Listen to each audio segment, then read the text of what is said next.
Wow, it's good to be back, guys, especially with Dazzling Kate as my guest. And of course, if y'all have known this for a while, well, if you guys were over on Kate's channel, me and Kate have been talking about doing this stream for months now about Vivziepop, Helluva Boss, and of course, damn, I already forgot third show.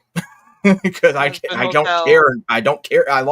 I cared at one point, y'all, but I just like I once after I saw that last episode of Hazbin Hotel. Yep, there we go. Hazbin Hotel. It really pissed me off. And Oh yeah. oh, hey Ryan. Hey, uh, before I get into the whole thing, again, this is my good co-host, Dazzling Kate. How's it She going, guys? Yeah, she has come through for me and a lot of other people as well. And I just returned. Well, it's not really a favor, but it's more like, hey, mutual respect. The unmitigated. I like that. The unmitigated dawn. That sounds really cool. That's actually Ooh, that's that actually pretty cool. that sounds like a song cover or something like. It sounds like a freaking like comic that's just Yeah, like about this apocalypse. yeah, that's a good one. I actually, what up, Flaming Claw? What up, man? We're about to get metal real soon. And Oh speaking of metal, yes. speaking of metal, I'm gonna show my first comic, Nightfall Ooh. Eldritch, Chapter 1, an adult comic manga. And no, it's not one of those titty books that you see constantly on crowdfunds. Yeah, I do show a little bit of fan service, but I do focus on the story of two knights, two supernatural knights that have been waging war with each other for centuries until a particular battle which changes everything. As y'all Oh see yeah. now with this, as I got 25 days to go. I got 18 backers. I'm close to 500. We already locked two stretch goals. One of them being a Oh bookmark. wow. Yeah, one of them being a bookmark, and one of them being a trading card as well. So I mean, I hope obviously to get this successfully funded and all. But I just want to show you guys this.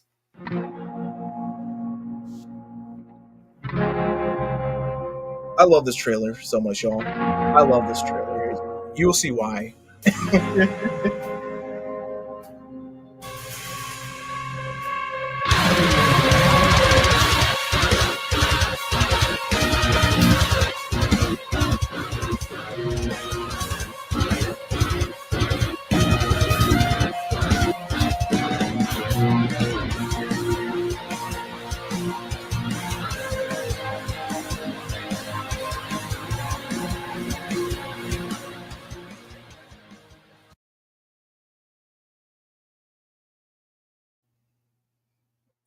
Yep, my pride and joy right there.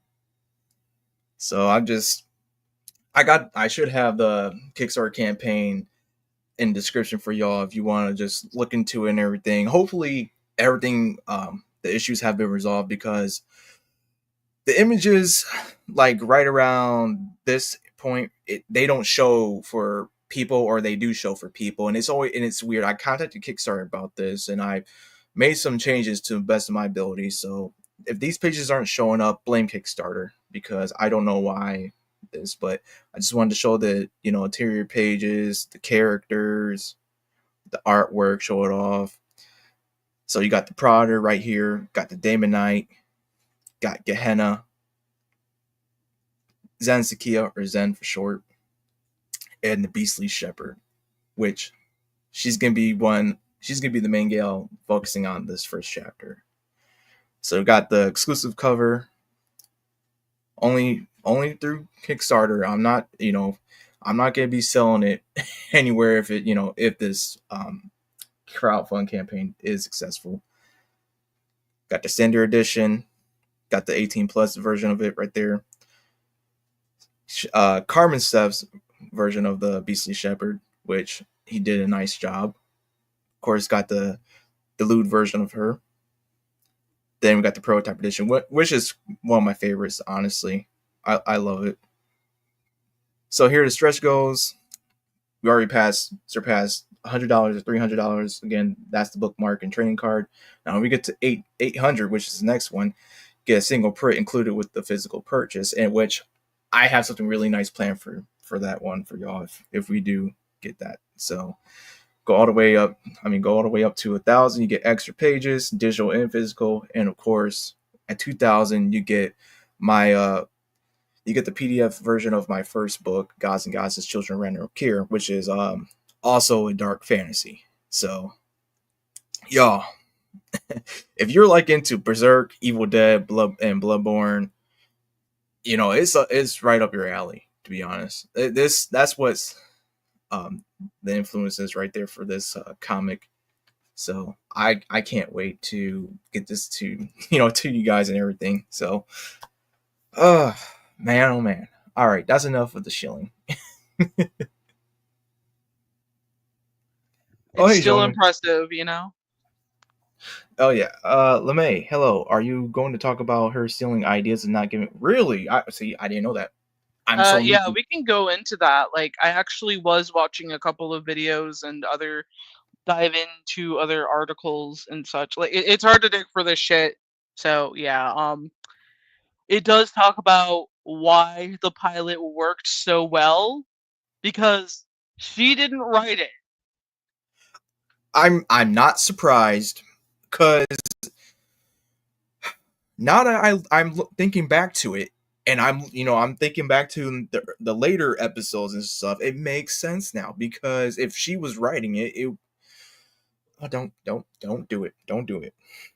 Calm yourself. All right. It's okay, dude. You can go crazy here. I'm probably gonna get some hate from from some close friends, but that's okay. That's all right. This is why I'm doing it because hey, it's not my fault. Just saying. All right, so I stumbled across this master thread, as this um, account calls it, about Vivian, aka Vivziepop. She basically what she's done in the last 10 years and all that. So I'm just gonna say this again. I have not read through this, so if it seems like, dude, that's common knowledge, is it's not common knowledge to me. All right, I just wanted it to be fresh here. All right, so beginning with this, it says she brought Spindlehorse on to animate episode 8 of Hazbin at an extremely low rate, with the understanding that it would be very limited animation. It was not, and the person who leaked this reported being given shots on 1S. Now, does that mean, like, is it 1S or just ones? Like, Uh, Shots on ones. Like, I think it's an animation term. okay. So shots on ones, the most complex in animation. Now I'm gonna blow this up a little bit. Oh man. Yeah. So this is by Adam N. back in 2022. Thanks so much for signing. Spindlehorse is excited to be taking on our first client job for the next few months. This allows Helluva some catch-up time. We will be handling the Hazbin Hotel finale episode for Bento and A24. We are happy to offer you a position as a cleanup artist. Now, the biggest thing we have to clarify up front is that this show has a set budget. We are acting as the outsourced studio and the budget is locked, so we are having to adapt our rates to allow for the budget to work for us. The new rate would be $35 US dollars, a second for rough animation, with the opportunity to negotiate based on shot complexity. Depending on what the budget allows, the animation expected for the show is a bit more standard but less intensive, and the leads will be working extra hard to assist with keys and will handle major revisions if needed to make things as easy to manage as possible. This is a lot of talk. Look, I don't I know nothing about the animation, so I'm just, to this degree, it's kind of interesting reading about this. Anyway, we will need to allocate a quota, and we will need 100% transparency about whether or not you can hit the deadlines we give, as we are delivering to a studio and cannot offer extensions. The positions will only be through to December 5th for a single episode. and then Helluva Boss will resume and rates will be $60 US dollars a second. We entirely understand if this is not a position you want to accept. We are happy to discuss further, but we would love to have you help us make this series end with a bang. If not, we are happy to discuss what the next few months will look like on Helluva. Thank you. Okay, so Kate, enlighten me about all this. Okay, so to basically focus on this, so imagine. Okay, so let's calculate this, guys, because this is a lot of money. So 35 times. Wait, not 20. 30. Wait, no, not 60. My mind's just like going back and forth. Fred, get into my lap. If you're going to act like a cat, you're going to be a cat. And the cats, stay quiet. So, anyways. So we got about $44,100 for a whole episodes of animation. But adding, different employees, that's definitely I don't know how many members of that team would be focusing on this at on a whole 21 episode. Wait, not 21 episode. 21-minute episode. But I would imagine that would be in the $500,000 for the whole animation team, or even more, because that's where it lies. So that would be a lot of money. And I'm assuming that from this, that they were trying to get cheaper, and then okay, well, let's try and bring it up to after this we get back to Helluva Boss, and it's like that's like $25 more, which I guess they were trying to be consistent about it, trying to get back into doing it. Like, my mind's just like fuzzy with these details because I'm just like going back and forth, and I'm like, what the fuck? Yeah, reasonable rates is what I'm saying. Yeah, gotcha. And y'all, there's a reason why I brought Kate onto the stream, because she's more aligned with all this stuff. And if you don't believe me, go check her channel out. She literally has videos upon videos of that stuff, talking about it. I'm just getting into it, so I haven't talked about every single thing. But it seems like you have, to be honest, because I was just like, yeah, it does feel that way. I'm trying my best to move from Lore Olympus to another troubling series. Lord Olympus. Lore Olympus is the fucking dumbest shit anyone ever worked on, and oh my god, is that a mouse? Fred, sit in the bed and keep the mouse away. That's the thing you can do if you're being a cat. See. Okay. Anyways, I can believe it because the pilot is drastically different. Oh yeah. Gosh. It does seem really complex, especially when you watch the finale. There's a lot going on. The final fight, everything is just, and you can see some areas were cut. Like, for example, Sir Pentius's death. You're preparing for this character to sacrifice himself, and he fucking gets taken out by one fucking laser beam. What the fuck? Yeah, yeah. It would have been interesting to have Sir Pentius having this big robotic machine to fight Adam head on, and Adam's just like, you know what? It's been a while since we had one-on-one without any powers, so why the fuck not? It would make it more epic.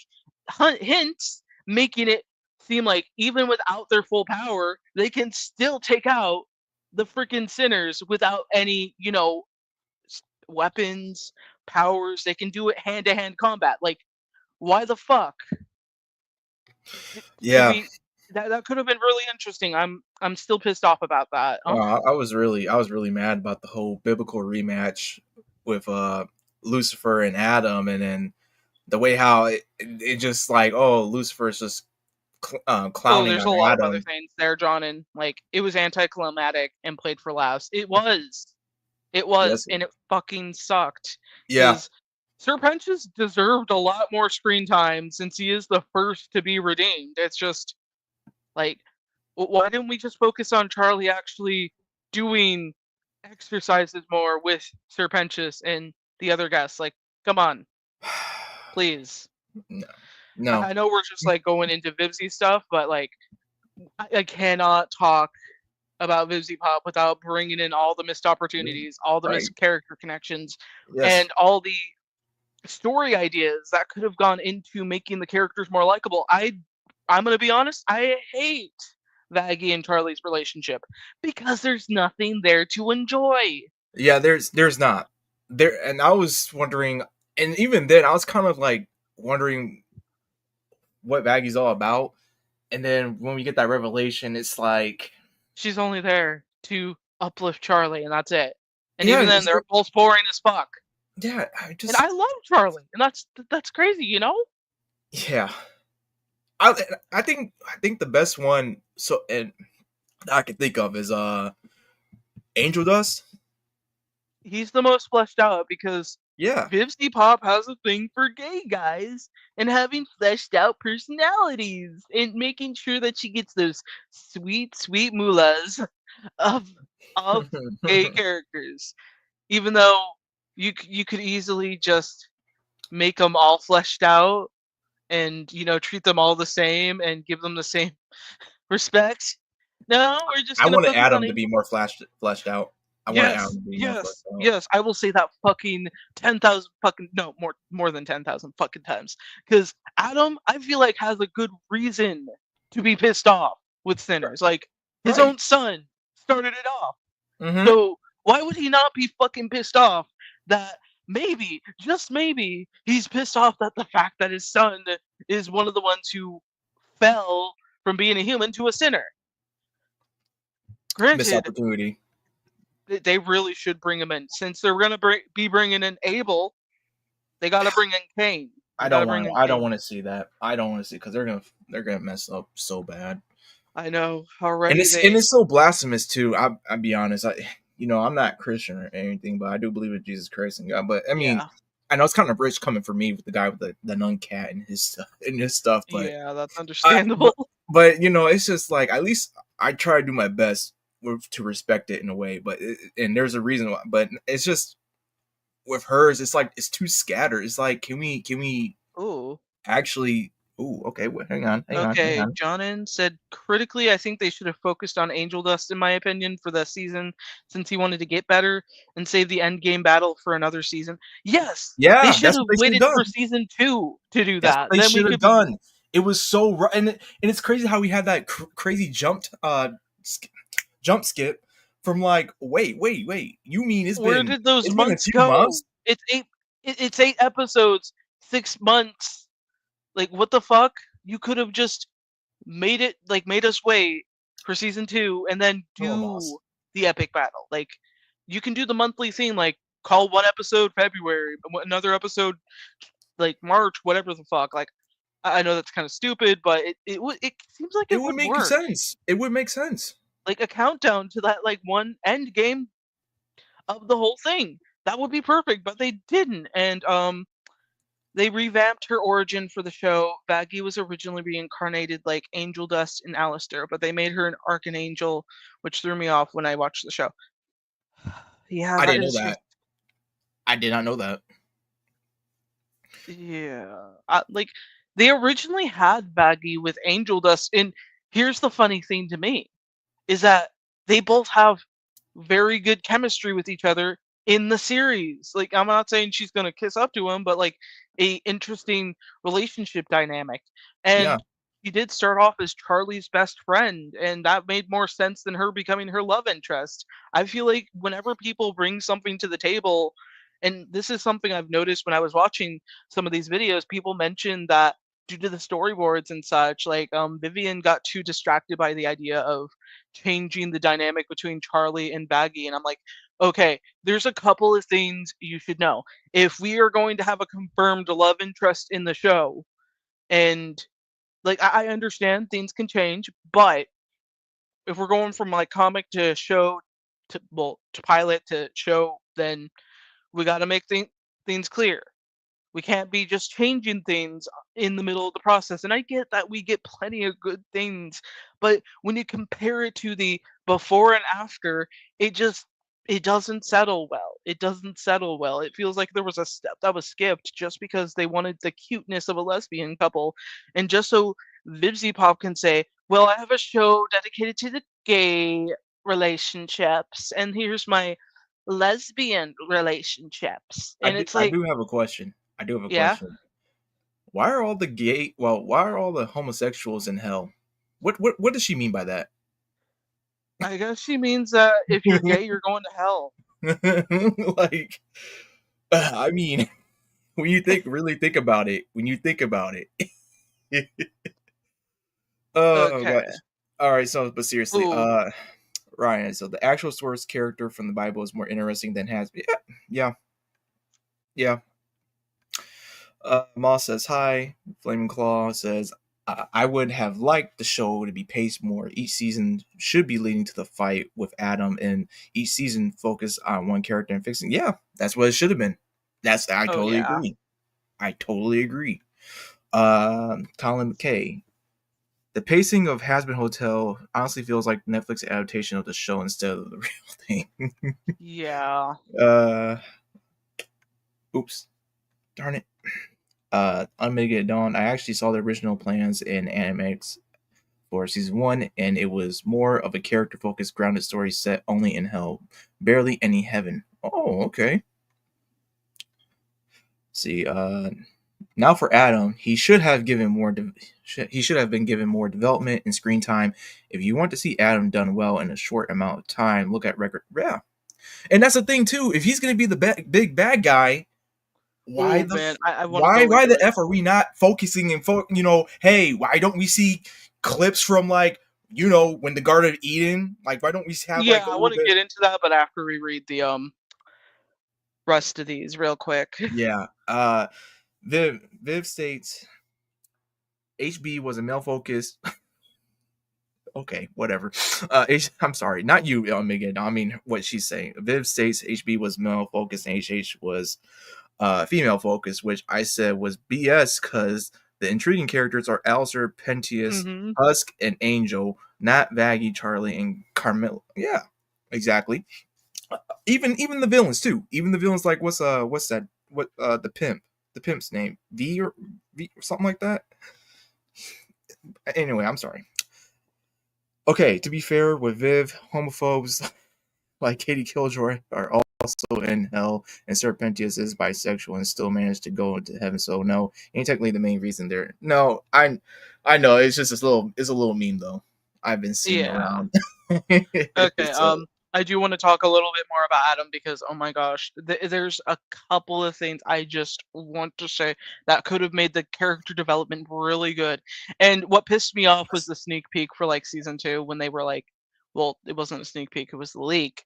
But when it was mentioned by Lute to Abel that like Adam didn't even like you, and I'm just like, that was his son who died before his eyes.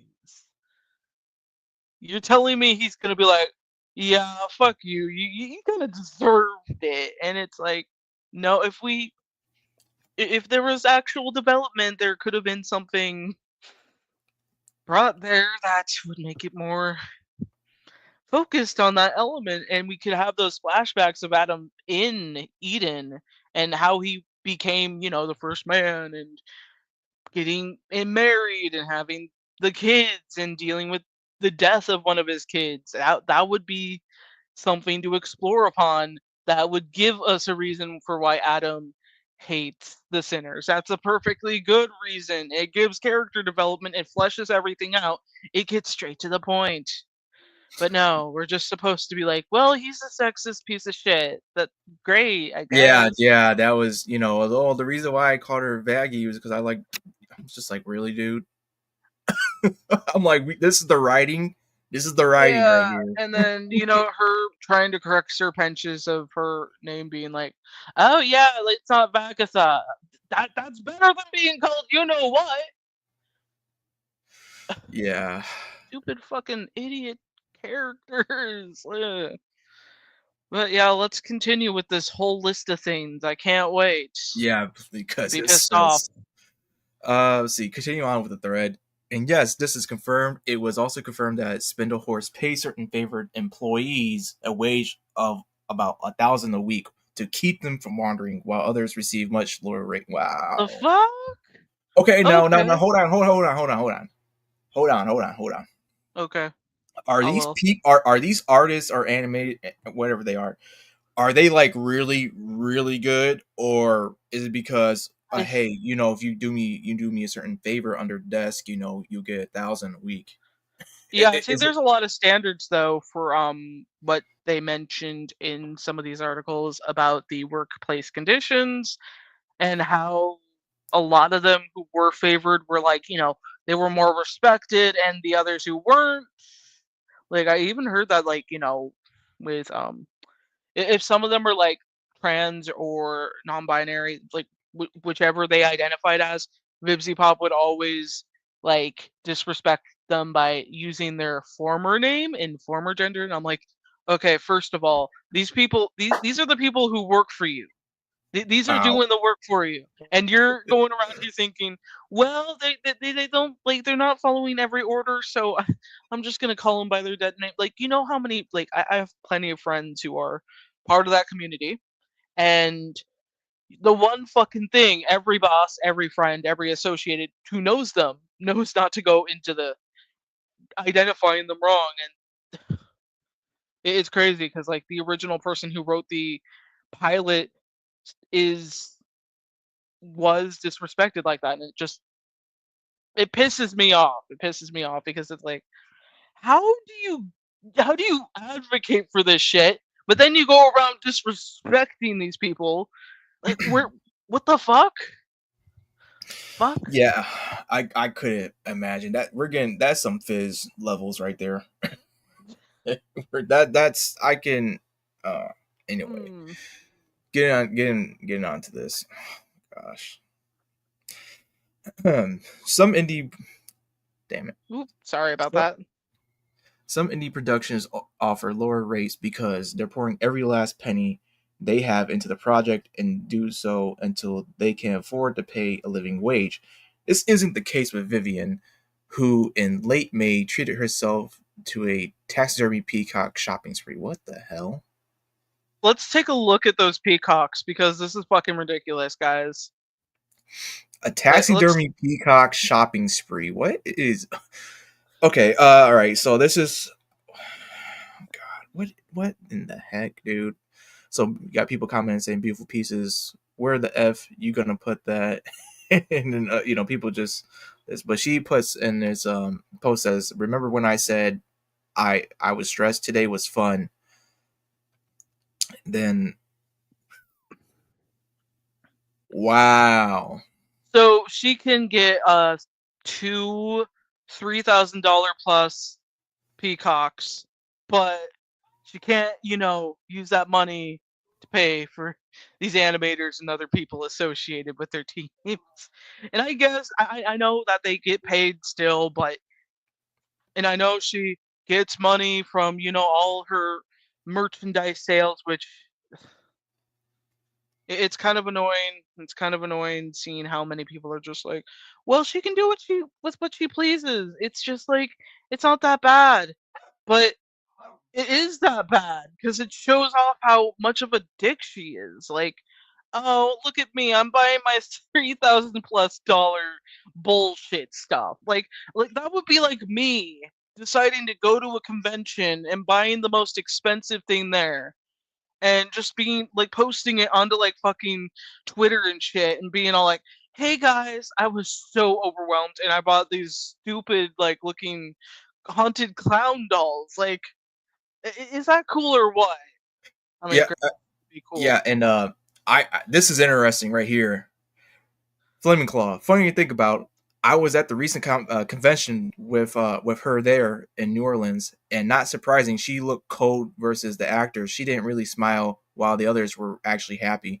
Oh my god, like I would love to see what she looked like. Just I wonder if she was just staring at her phone and just being like, when the fuck is this gonna end? Like I got a nail appointment with like Yeah, some how other dare I be with these peons that literally gave me money and attention and all this? Yeah, yeah, she's got rich bitch vibes coming straight off her and ugh. yeah. I mean, look, I was kind of off that train once I saw that last episode. I was already getting to that point, but That last episode, I was like, you know what? I don't want to watch it anymore. I'm done. But continuing on with that thread, while some indie employees work around low pay rates by juggling multiple jobs, Vivian has engaged in Oh, engaged in blacklisting, secretly asking fellow indie creators not to hire from her current staff. oh, this is bad. Wow. So this is her at six. Well, I'm guessing this is right around. I don't know what Ooh, can I read year. these, please, please, please? Yeah, I go want to read ahead. these. Go ahead. Yes, yes, I can't wait to use my bitch accent. God. Okay, you guys ready? I know I'm ready. All right.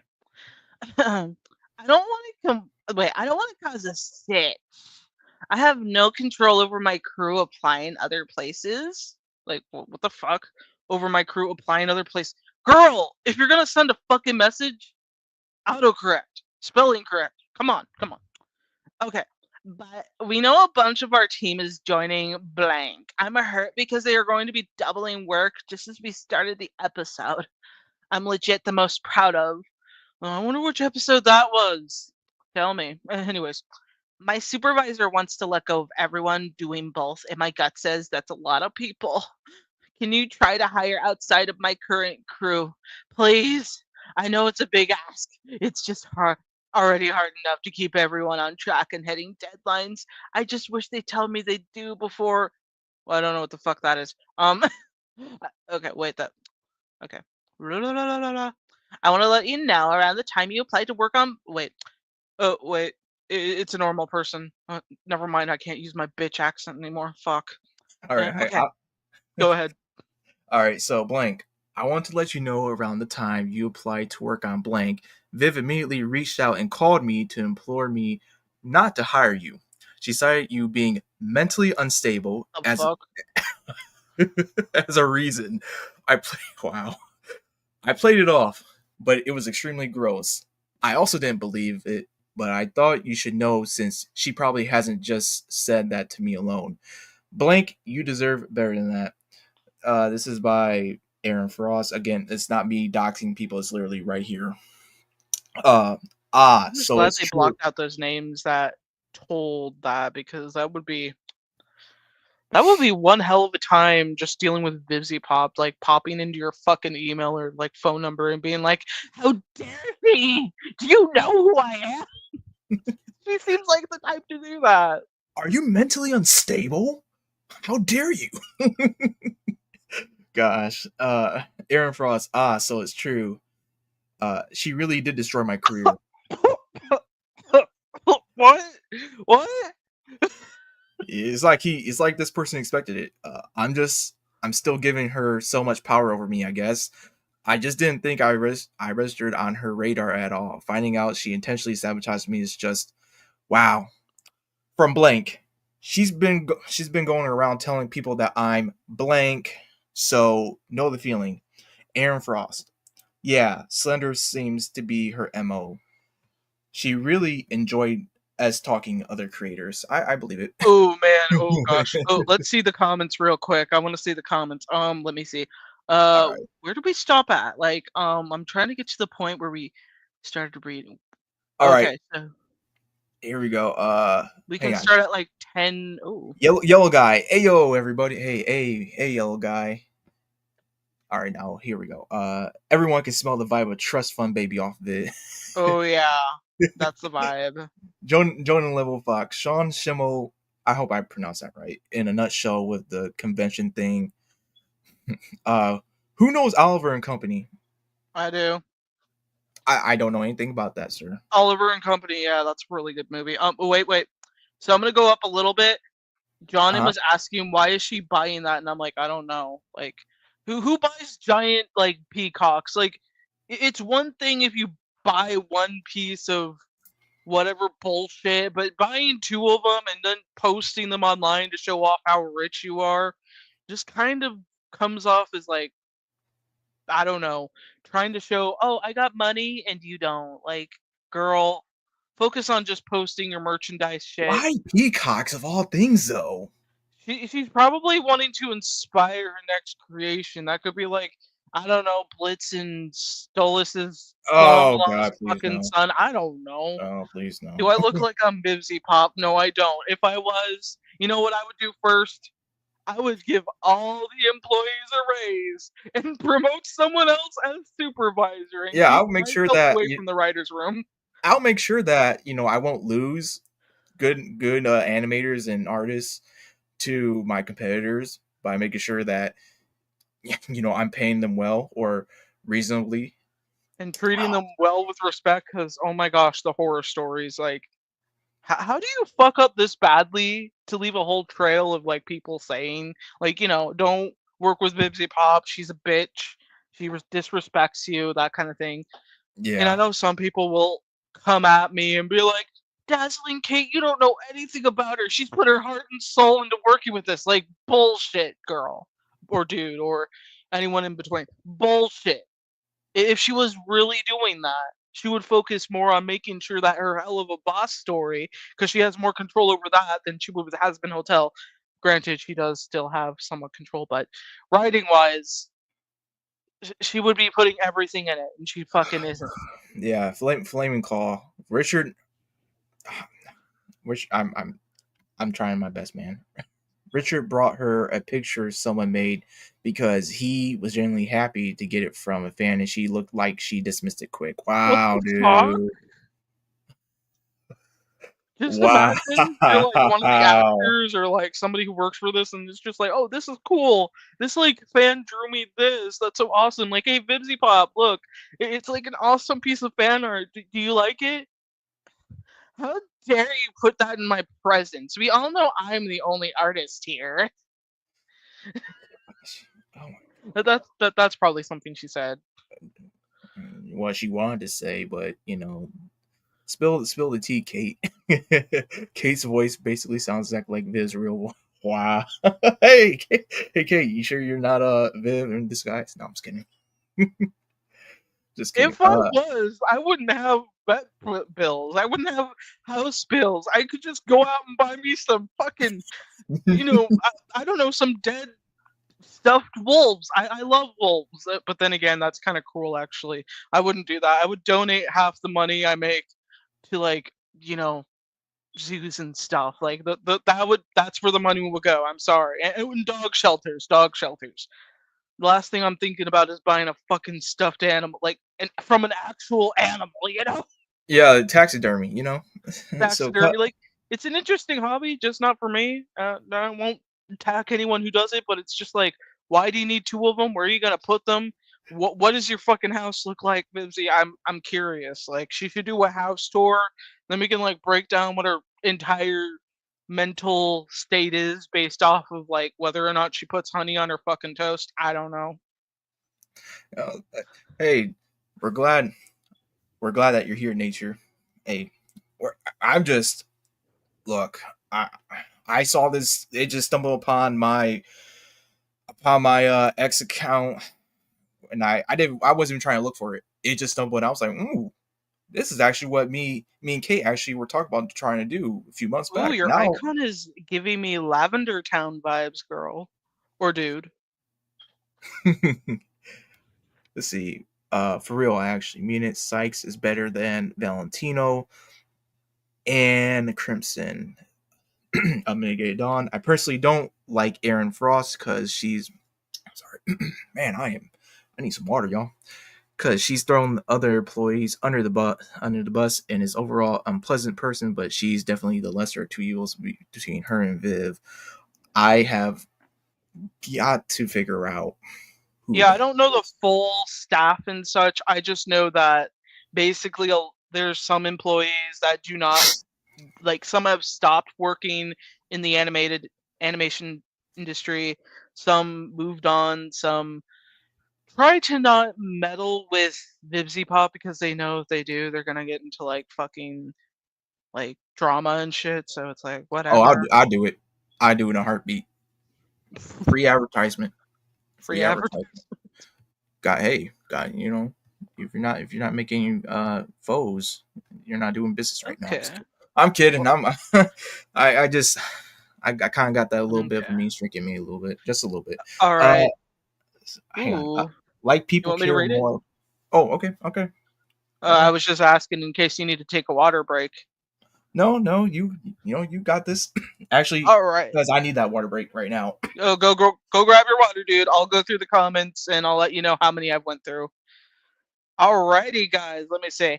Like people care more about the shows and their worship of Viv than her victims and people constantly having to deal with the abuse of her fandom if they come out with it. Yeah, that's something I've noticed with a lot of like anything connected to Helluva Boss, anything connected to Hazbin Hotel. It always goes back to her and her need. Oh my goodness, doggos. It's okay. I know, Evie. Anyways, it seems like they always seem to have something to like tell the haters of the show. Like, oh, you're just jealous because you don't have a million fucking dollars from this show. And it's like, no, I think it's unfair for the audience and unfair to everyone else who reads and watches the content and they expect something, worthy of their time and money instead of getting the bullshit we've been handed? Oh boy. Actually, and when he is idiotic, it's for a good reason. He's been outsmarted by the most vulnerable people he uses, which made him so mad he chases after them with his car. Oh my goodness. She's pompous. Yeah, pompous. Spindle Horse's 50% turnover rate is a production. Ooh, God. Ooh, hoo, hoo, that sounds I didn't even scary. know that. Wow. Woo. I'm learning some new things about this. Yeah, going through a subway station. There's a lot. I like this. I like this, y'all. Keep it up. Keep it up. Hazbin is more corporate, and Helluva is like an expensive parody.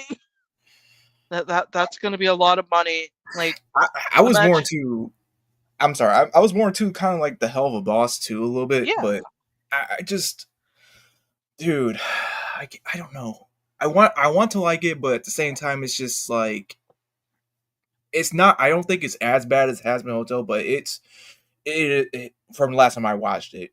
But I'm trying to figure out what are they trying to do with that whole rattlesnake guy, demon, cowboy, whoever that was. Like, did they wrap that up, or is it still like out somewhere in the beyond? Oh, what do you mean? Like, did you mean like Striker or did you mean someone else? Is that his name, Striker? The The rattlesnake one that's cowboy? assassin, the one Hmm. that's a fellow mercenary in the show with who talks about Blitz's business, or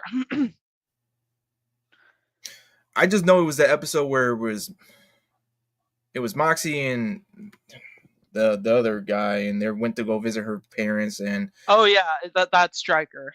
Striker. Okay. See, yeah, it's He's been that actually long the ago. original voice actor for Alistair, which also is connected to another thing. To the I'll get to it eventually, but it's like it's pretty something. It's pretty something. Yeah. See, like as someone who was once in her cult, whose eyes were opened by the Kendak, I can provide perspective on how these people entrap you into seeing her as the ideal. Oh, I know. I used to be kind of like that with Hideo Kojima. I used to be just like that with Hideo Kojima, and then Death Stranding came out, and I was like, wow, okay, dude, you literally made You're bringing up Sykes from Oliver and Company. My mind was just like, who was Sykes? Did we have a Sykes? Sykes. Sykes Oh, was yeah, the that makes sense. I gotta rewatch that. Like, oh my goodness. wow. We are getting a lot of comments, y'all. You guys are amazing right now. Like, let's be real. You guys are For real. bringing in the jam, and we got the butter. And we just need to make sure the toast is nice at that perfect temperature. Yeah, Okay. like her harassment after the pilot helped cultivate a persona of being a victim, and as time, yeah, I remember that. I remember that. And as time went on, she is seen as the eternal victim. You have to, yeah, that's how these weirdo. Well, I'm calling her a weirdo too. So if you get mad, well, I'm not you, nature, but for the people are who are like, oh, worshiping her. Look, if you all get mad, I don't care. Give me that free advertisement, please. You will not like it. Trust me. I will though. his motivation isn't just money; it's because of his deep hatred and power. Okay, and this, Wow, all right. there's a lot of comments, you guys. Hey, the more the better, you know. Then as time goes on, she becomes the eternal victim, but she cultivates a facade of a struggling artist. In your perspective, she's not struggling. If you made a deal with it's Amazon, right? Is it It's Amazon? Amazon. If you made a deal with Amazon, you are not struggling. You You are are not. not struggling at all. You probably have a nice, good house somewhere tucked away from it all. And then you have a really nice car. You can buy as many stupid, stuffed up peacocks as you can. And you're And getting your own personal rewards chef. too. I'm fucking jealous of that. Yeah, struggling. Well, I wouldn't be jealous. I wouldn't be jealous. I would hate it. You know, it's funny that there was a comment with one of my comic dubs, and and I'm not knocking the guy down or anything like that. It was honestly flattering, but the guy was wishing me like, hey, I hope you get famous and all. And I'm just like, I don't want to be. I don't want fame. Trust me, I don't want it because it seems to make a lot of people dumb or narcissistic. I'd rather just make stuff for y'all. I'd rather just do that. I'd rather just make stuff for y'all, and we all have fun, and we just Yeah, I get it. yeah. I just All want to right. make enough money to get a house so that way I can just be like, that's all I need, a nice house, and I can make as much Yeah, content as I want. yeah, I'll join podcasts and all that, but the fame, I don't know about that. I don't think that's for me. But hey, see, Sykes and main villains. Man, I gotta check this show out then. Y'all talking like this and this because it must be this. It must be that good. What victim? When they bring up Sykes, Yeah, that must be a good uh, show. it's not a show, it's a movie.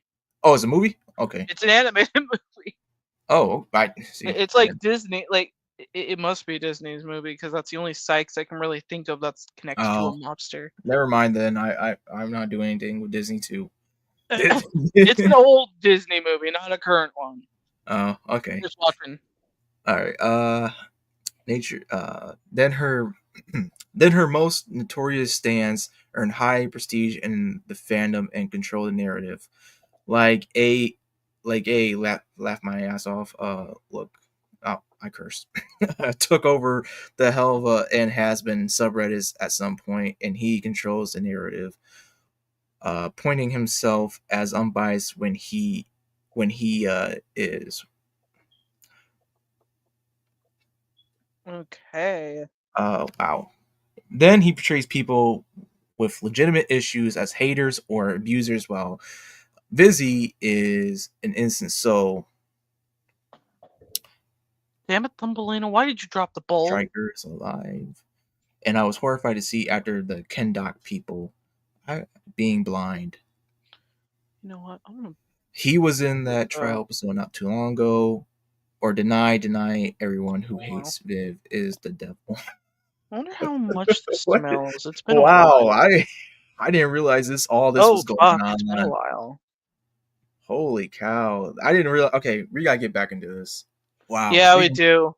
Guys, All right. don't worry. We will pay attention to the comments. Like, we're just doing it very slowly, but we also want to focus on the elements. So don't think for a second we are not paying attention because you guys are blowing this up and it's perfect. Just keep giving us the jam. Just keep giving us the jam. That sounds Yeah. kind of weird, but I love extra jam on my toast, okay? This is gonna get really hot here, okay? Okay. All right. All right. So I'm not opening up this Google Docs thing of I already read through it. okay. Cool. So I I can. bet it's like a long list of It things. is like let me check it again because it's 36 pages long. So to Wow. kind of sum up to what happened, it's just a lot of messages about the like it's mostly the evidence of transphobia that Vivian has shown throughout the entirety of up to that date. So it's like it's I'm not saying it's worth going into, but one of them was for the person who brought in the most of the plot for the pilot, which is Ken. So yeah, Okay. and it mostly goes into that. So yeah, Let me read it's a this. lot. This is all right. Vivian has also made some incredibly transphobic statements behind the scenes, usually about trans men, referring to them as delusional. Okay, that's the pot calling the kettle black right there, I guess. She's also intentionally misgendered trans people who've lost her personal approval. Here's a document about that. All right. Again, I guess I could link the thread to y'all later after this if I remember. Here's a testimony from pilot writer and artist Ken, aka the driving force behind a very sizable chunk of the pilot story, characterization, energy, and charming. And that's the guy who wrote and did all that. Dude. Here's a testimony from Aaron Frost, a former employee who who was harassed so viciously for speaking out that she eventually quit social media. Wow, dude. Okay, hold on. Oh, I hate this font size. I'm gonna try my best, y'all, but this font size is like so small to me.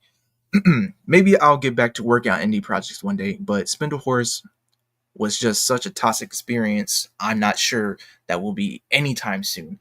I struggle even to draw things for myself. It's going to be a while before I'm ready to try and monetize something I'm passionate about by selling my creative labor to others. It's not to just that Viv demanded unreasonably tight deadlines when she even gave us deadlines, but she also demanded our loyalty as employees.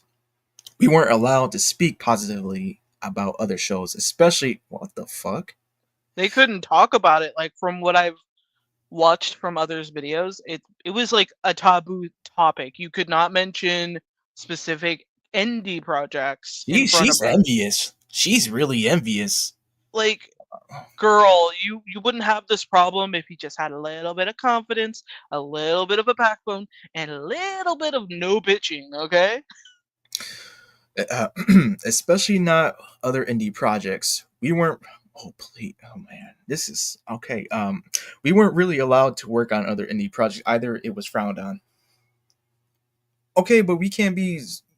We if we're not going to be paying people right or reasonably, then they need to work on other stuff. That's. I'm sorry. I'm getting Oh, my head is just twisting right now. I nature remember. brings in a new excellent point. Ooh, It's like more of the recent comments, and nature brought up that fun fact. Did you guys know that Spindle Horse isn't even registered as an animation studio? Isn't that like when you make a studio in general for animation, aren't you supposed to have it registered so you can actually get work and not have to worry about getting below average fees? Like, eh, eh, no, no, anybody? sorry. No, Oh, I'm just trying to just I'm just thinking like, wow, this is a lot more than I anticipated. Hold on, this what? fact is supposed to be fun. No, no, more like screw Vivzie. Oh my god. This will be the last time I'll mention it. She's always been like this since her first project, Suvobia. Winning an unlikable character seems likable. Yeah, Ah, I don't know her history about all that. I got Suvobia. We we've not read. I've not read it. It people tell me that it's an improvement over Helluva Bus and Hazbin Hotel, and I'm like, I don't know if her recent work is like shit. I would hate to see how her stuff was for her first project. I gave her a Christian rating of 6 out of 10. I give her that rating right now because it can always get worse, and it will. Oh, definitely. I remember one time Viv got us all on a Discord group call and streamed a crossover episode of Villainous, another CNN show. She encouraged everyone to make fun of it and tear apart every little flaw. She would also, what the fuck, dude? That sounds like a cult. Okay, anyway. She would also speak poorly of other creators, indie or otherwise. Distinctly remember her mentioning that it was supposedly utter hell to work with I Terrence of the almost Owl thought you said House. menstruating. Because I'm like, well, when is she not? I'm sorry, but it just sounds like she's on her period 24/7. Something. It was just deeply toxic all around. Not just the way the animation and design work was Wait, done. she's 30? Well, let me check this. I need to check this. I need to check this. All right, You're while you check 20. that, I'm going to finish up this last paragraph. Okay, Uh, sorry. that being highly disorganized and unprofessional, but also the culture. When I first joined the studio, it felt like Viv treated me as an equal, and I'm sure it felt that way for a lot of us. But gradually, a hierarchy came into place. Viv and her favorites, the people who flattered her and rarely, if ever, showed interest in anything that wasn't Hazbin or Helluva Boss, and her executives of sorts, her close friends and favorites. Oh boy. There's Sam Miller, who I believe is, or at least was, listed in credits as background design lead, or something to the effect, and is essentially Viv's Gal Friday. She was very often considered the de facto leader in Viv's absence. She was pretty nice in the beginning, but as the time went on, she became more and more rude and abusive towards the artist. It was actually an interaction with Sam Miller that finally caused me to quit. Viv had made herself pretty untouchable, and we were meant to go through Sam, at least for background artists. If we had a question for Viv, I'm not going to go into detail on that last interaction here, but it was Sam's treatment that affected most of us who had issues on that project. We barely interacted with Viv anymore. As far as we were aware, damn, these fonts are small, man. Hold on, y'all. You want me to read it? No, I got it. I put it Alright. onto a separate tab. Alrighty. Much better. I can see now.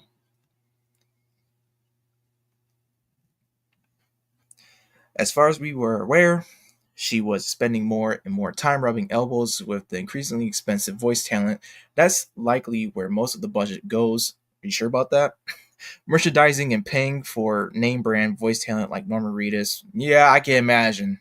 Yeah, he was a striker, right? The the cowboy, the cowboy snake.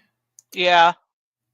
Viv herself insisted she had wanted the role of Fizzaroli to go to Weird Al, but Yankovic's agent rejected the offer on his behalf.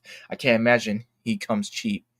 From what I figure, once the first episode of Helluva went live and Viv insisted on uploading a new episode every 1 to 2 months, things got progressively worse. Yeah, I can I can imagine. She had little to no sympathy for those of us who needed day jobs to support ourselves. She wanted us to have the turnout of a brick and mortar studio with none of the organization, professionalism, and employee benefits. Wow, Jesus. You want to take a crack at this, Kate? Oh, okay. Where did you leave off?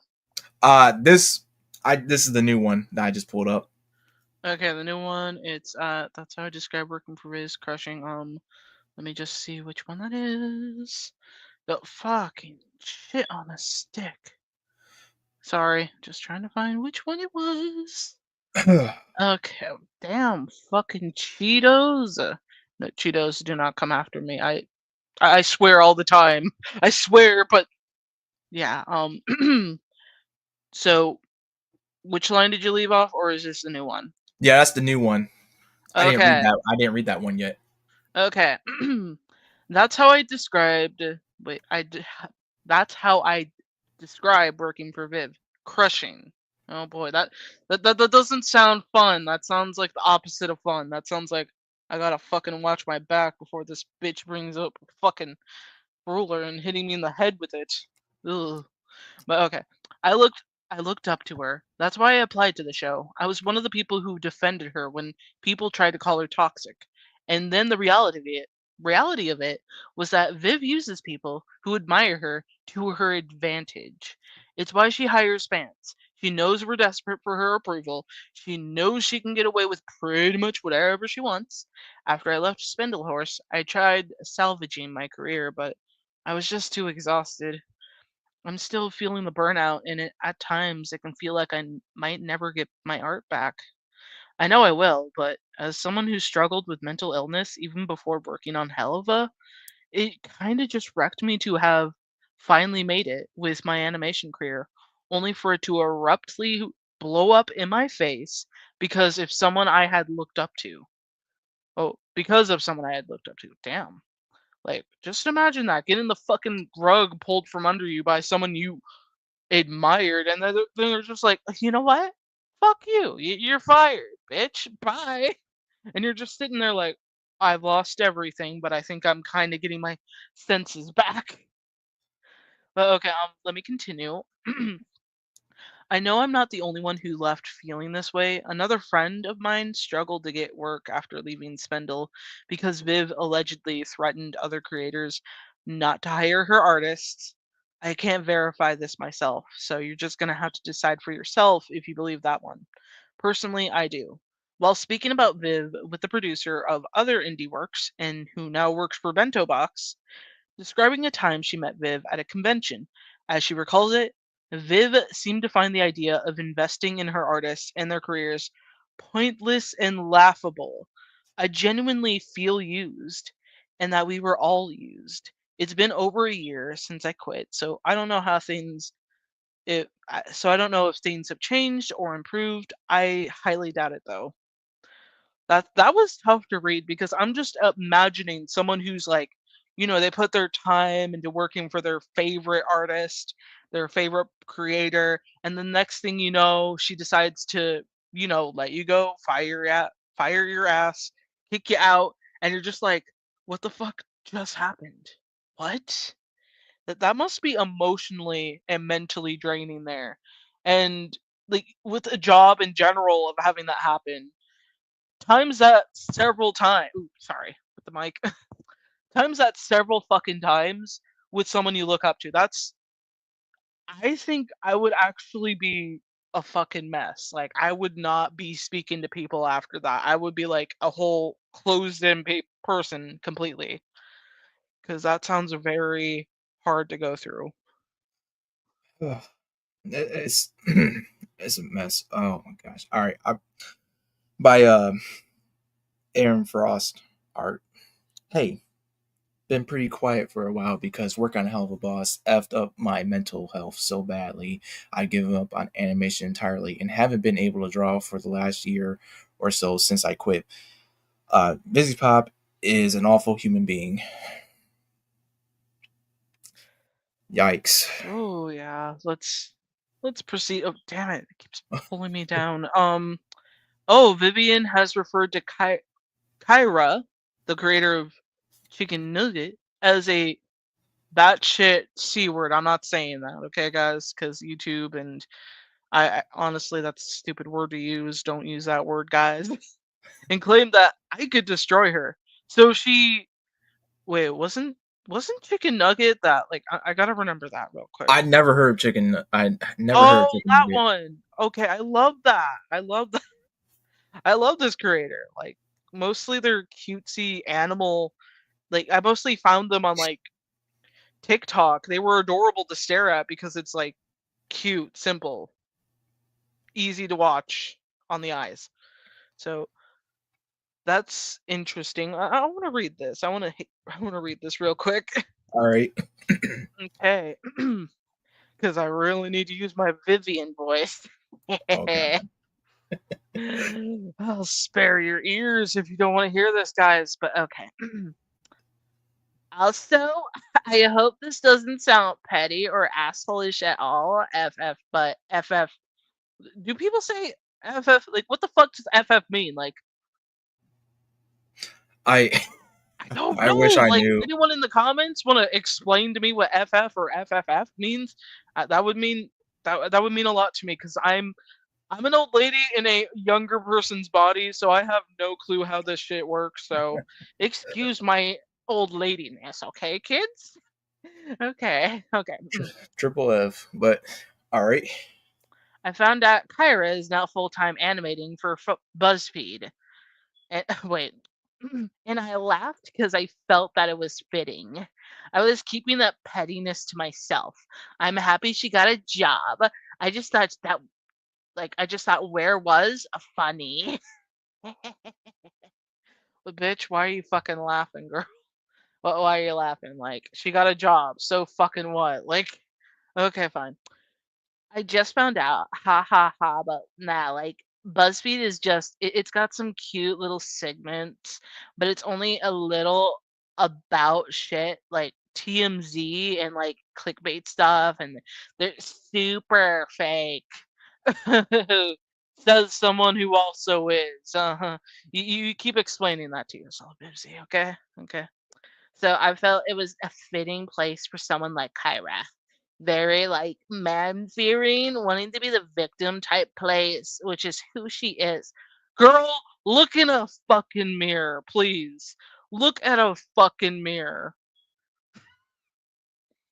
But I didn't know they were under fire 80 above. What the fuck? Don't know what that means. But nah, I didn't know. It's like a good example for how different our paths are now. Ha ha ha. Also, does this segment for BuzzFeed called Good Advice Cupcake? It's her voicing this cupcake giving BS clickbait good advice, which I find ironic because Kyra is a batshit C word. So her giving advice as a fake cheery cupcake is kind of fittingly bullshit. Kyra says shit about me behind the scenes and I could destroy her. Oh man, Kyra. Oh yeah, Kyra, I need you. That's basically what it's screaming to me. I'm sorry, but that's what it's screaming, and I'm just honestly, that's just really insane. Just you're this obsessed with knowing your enemy's job and taking your time when you could be focusing on fixing your fucking script, or better yet, letting someone else do that job. Just tell them simple words that you want the characters to do. I want Stolas and Blitz effing blah blah blah. You fill in all the detail work. I'm gonna go buy some more peacocks, okay? Simple as that. Yeah, I. It sounds like she is overly possessive of those people of her quote unquote employees, Okay. but it just The next one is a testimony from ugh, Salem, who had to fight tooth and nail to receive credit for their work on the show. Let's see what. what. Oh boy. Okay, hang on. I gotta jump in this one. You go into that. I want to take a break from my voice because voicing Vivziepop is so hard. Like Vivziepop, if you're looking for someone to voice you, I am happily opened. Hell, I'll even work for like you just gotta buy my food every month, okay? For like 6 months.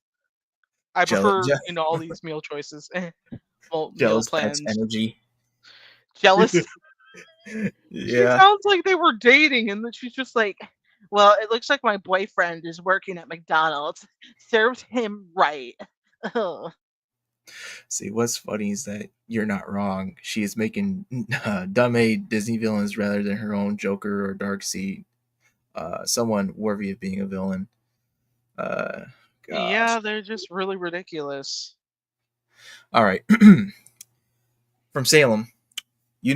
At the end of it all, when I was in the throes of depression and identity crisis, thinking back to this episode is what finally gave me the courage to walk away. Finally hearing, I'm sorry, Kate. Seeing that name kind of gave me Oh, some what? flashbacks. Finally Oh, hear, right. yeah, Bizarroli. yeah, Fizzaroli's song ended up sounding like that was the Oh, cathartic bit. So yeah, F you indeed, Mammon. Because for real, I'm not the only one who had who as their own personal mammon. Far from it. But thankfully, we all moved on, and many of us, myself included, have our own Blitzos and Ozzies to thank for it. Inconsistent work slash pay, little to no communication, no direction or slash notes, misgendering, body shaming constantly, as talking other indie shows, expecting insane crunch for way too little pay, tons of past and current employee as talking, kind of a lot. Again, could fill a novel. What should I even expect from the employer that kept accidentally misgendering me and once went 3 months with next to no communication until I had to quit myself out of The frustration? fuck?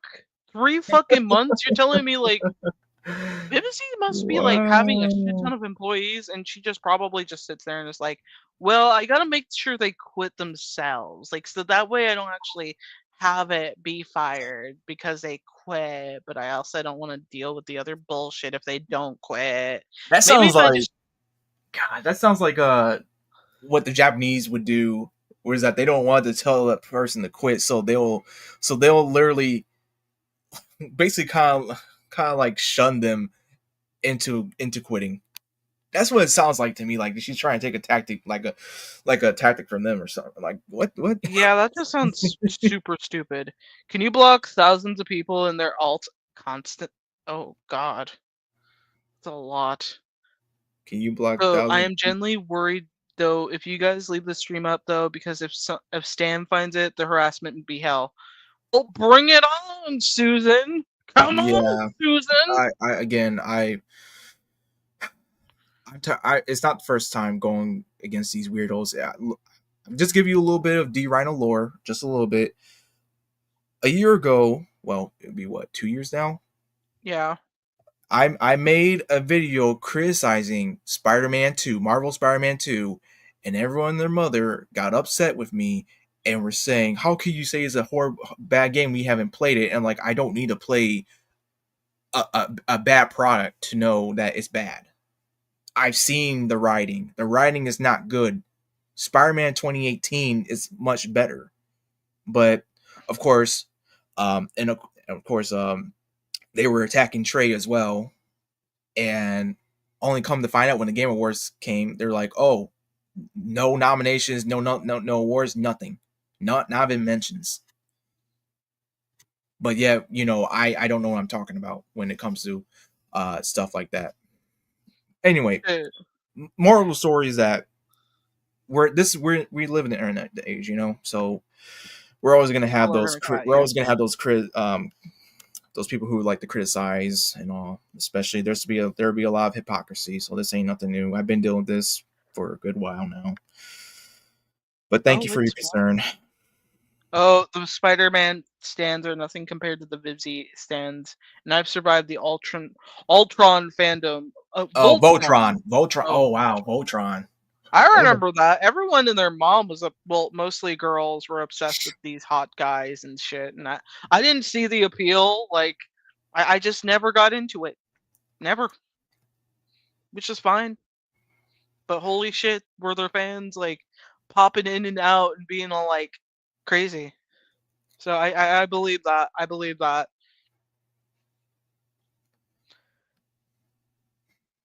The fact it has to be said that it's oh, sorry about that. worrisome that you'll be attacked by your fan base should say something. I'm not worried. If they want to come at me and have a conversation with me, sure, go ahead. If they want to be a little, what's the word? I'm sure there's a word somewhere. You guys can probably fill in the gap, but I don't really waste my time with, arguments that go past something that is uncivilized. Otherwise, it's just gonna waste time. But I'm here.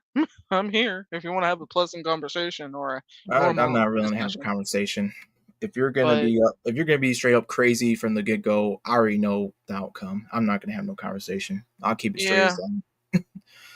Uh, and that's not me trying to be a tough guy or anything. It's just Oh I don't no, have I get time for it. that. I have other things to focus on. Uh, I was in those. Let's see. Sorry, Joan. Sorry, Joan. Think that's bad. Try Steven Universe. Oh gosh, don't Oh remind me. no. Please don't remind Oh. me. I remember a lot of that. Like, I never personally got attacked by any of them, but people were telling me about it and being all like, I don't know why they're so pissed off with me. And it's like, well, I don't know either because I've never watched the show. I've never touched one episode of Steven Universe. Never. Yeah, see, I was in those too. Thank you, nature. Thank y'all. Hey, I just want to say, if I forgot to say it to y'all, thank y'all for watching this, being here with us and everything. I truly appreciate it. This is some revelations right here for me. I'm I'm so like, wow, this is going on, and just we're going down the drain, y'all. So Oh thank you yeah. for participating, commenting, just being active. Thank you so much. Flaming, when did cartoons of any type become what they are today? Back then, I was watching great ones like Teen Titans and Courage. Yeah, Ooh yeah. yeah, Awesome. oh yeah. Uh, Crazy how the She-Ra reboot fandom is still trying to tell people Catadora. Okay, you gotta like enlighten me to some of this, because I'm kind of like, I've never I been have into no She-Ra. idea what She-Ra is. It was like He-Man's. It was like it was like the girl counterpart to He-Man, really. And I think, Oh right, the guy in his underwear. Got it. yeah, Got it. yeah, is it, The that's weird all I bob know. That's haircut. all I know. I know nothing else about She-Ra and He-Man and all that. I mean, that's like my dad's time, really. Isn't incest where they raised by the same woman and have abusive family dynamic? What the heck? Like, bro, if you want to chat to anyone, see, like Adora was a was the golden child, and Katra the scapegoat. I got you. I literally just stumbled onto this channel. Hey man, appreciate it. Uh, He Man's twin sister, and I'm here to bring up Sykes. She He Man's twin sister. Okay, okay, okay. Actually, for real, make Sykes a live make a Sykes live stream. Oh, loincloth, not under. Oh, okay. My mind is just like, if it looks like it, it is that in my mind. Okay, it's a memory thing. Loincloths, not underwear. Hey, I'm kind of a fan of that. You see a little bit of that in my my works. I Oh gotta yeah. I gotta do it for the hey. I gotta appeal to the female audience as well. Oh yeah. uh, but for real, Oh, okay. okay. But for real, let's get back into this Let's one. keep going. I wish I Woo! had some shots, but I don't, and it makes me sad. All right. But it's okay. Viv gave her pilot cast the impression that she would do everything in her power to keep them all in. Oh Oh, I yeah. remember I this. heard about that, and I watched it This in a lot of different videos, and this was this like was the early. This was like the one of the first scandals I heard, actually, or controversies I heard, actually, about this, about Viv. I mean, all the while intending to replace them with Broadway actors and slandering them behind their backs, she allowed the fandom to blame A24 unions. And yeah, I remember this was such. This is back when Hazbin Hotel was still a pilot, and Hello Boss was in its first few episodes, maybe his first one, actually, still, when that whole thing kicked off. But anyway, from Blank. I mean, it was never a guarantee, so it's not like she was promising we reprise. Blank. She never intended to keep any of the VAs from the beginning except for Michael and Ed, apparently, but she really implied she'd do everything she could to keep everyone. And then turned around and told people she fired them because they're friends with me, or at least one of the reasons she fired them. I'm less upset about myself being recast and more so upset that literally the entire cast got replaced. oh yeah. Yeah, Michael Kovac. I've said it before, and I'll say it again. It would have cost nothing on the production side to bring me on. It would have been 5 minutes of paperwork and a $3,000 SAG-AFTRA entry. Wow, crazy how times fly. Oh wow. That he SAG, was that he was willing to pay. That this is not a union issue. It's just a studio decision. Like, yeah, if they were willing to go through all that effort to like get in, and they were fine with it, like you yeah, got a close knit cast who loves their parts. You have people who are willing to do this. Like, you do not bump into that every fucking day, and then the opportunity. jumped out of that lap because, well, it got pushed off of that lap because obviously you need the better kitty cat. That's stupid. Morgan Berry. Actually, I'm I'm just gonna come out and say it. This was not an A24 decision. I'm guessing the creator is choosing to replace the cast with celebrities. Guess we'll find out soon enough. And for the record, I'm speaking up for a number of reasons. One, this decision to recast is actually not the usual, even for a pilot. Two, recasting VAs in favor of celebrities is tacky AF. And three, the crew can't speak out about it, so I'll do it for them. Nobody deserves this. It is Again, so fucking weird when that happens. and, Well, not and weird, but like, that's what I was thinking too. I'm sorry, I was thinking like, why are we recast? I mean, like we have the pilot. Everyone liked the pilot. Why would you want to recast I unless was you know? expecting to see like, because I barely saw like all this stuff going on. Because the first time I was exposed to Hazbin Hotel was back when it first came out.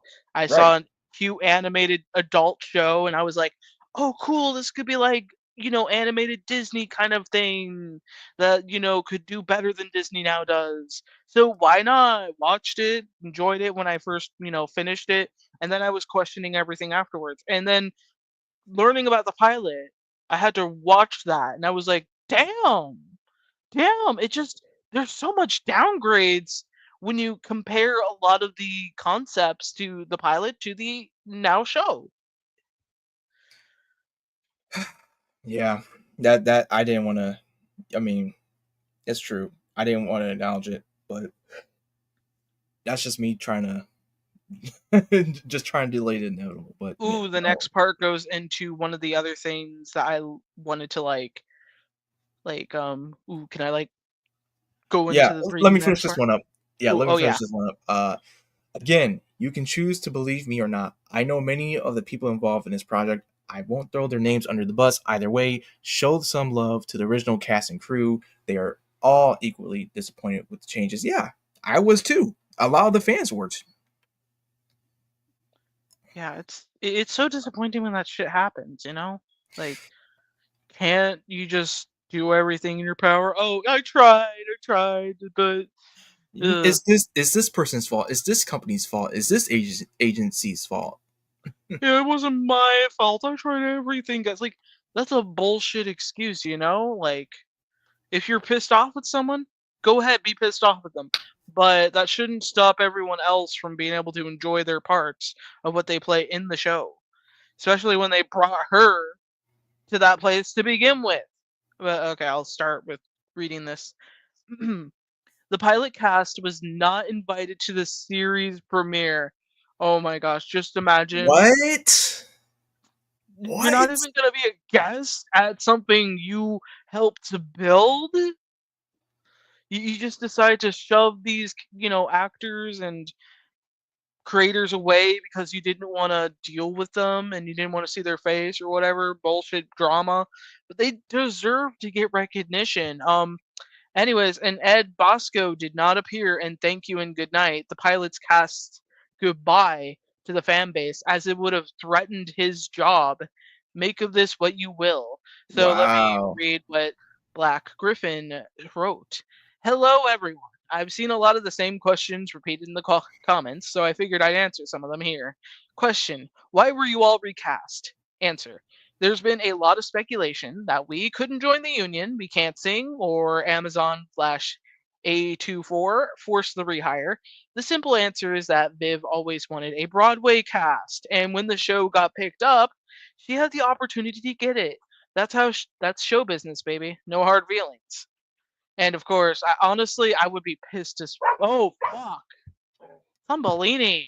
I know. But okay, let me read this still. Okay, question. Why isn't Baggy singing? Answer. We originally wrote a verse for her after Cherry Bomb that went, and though it's hard to say, hasta ligo, adios, goodbye. Monica Franco declined our request, but we still wanted to represent her, so we put a baggie in the background. Okay, question. I thought Ed was the voice of Alistair. Answer. Ed was the speaking voice of Alistair in the pilot. I was the singing voice. We asked Ed to do the opening monologue, but he said he couldn't participate as it might jeopardize his role as Striker and Helluva Boss.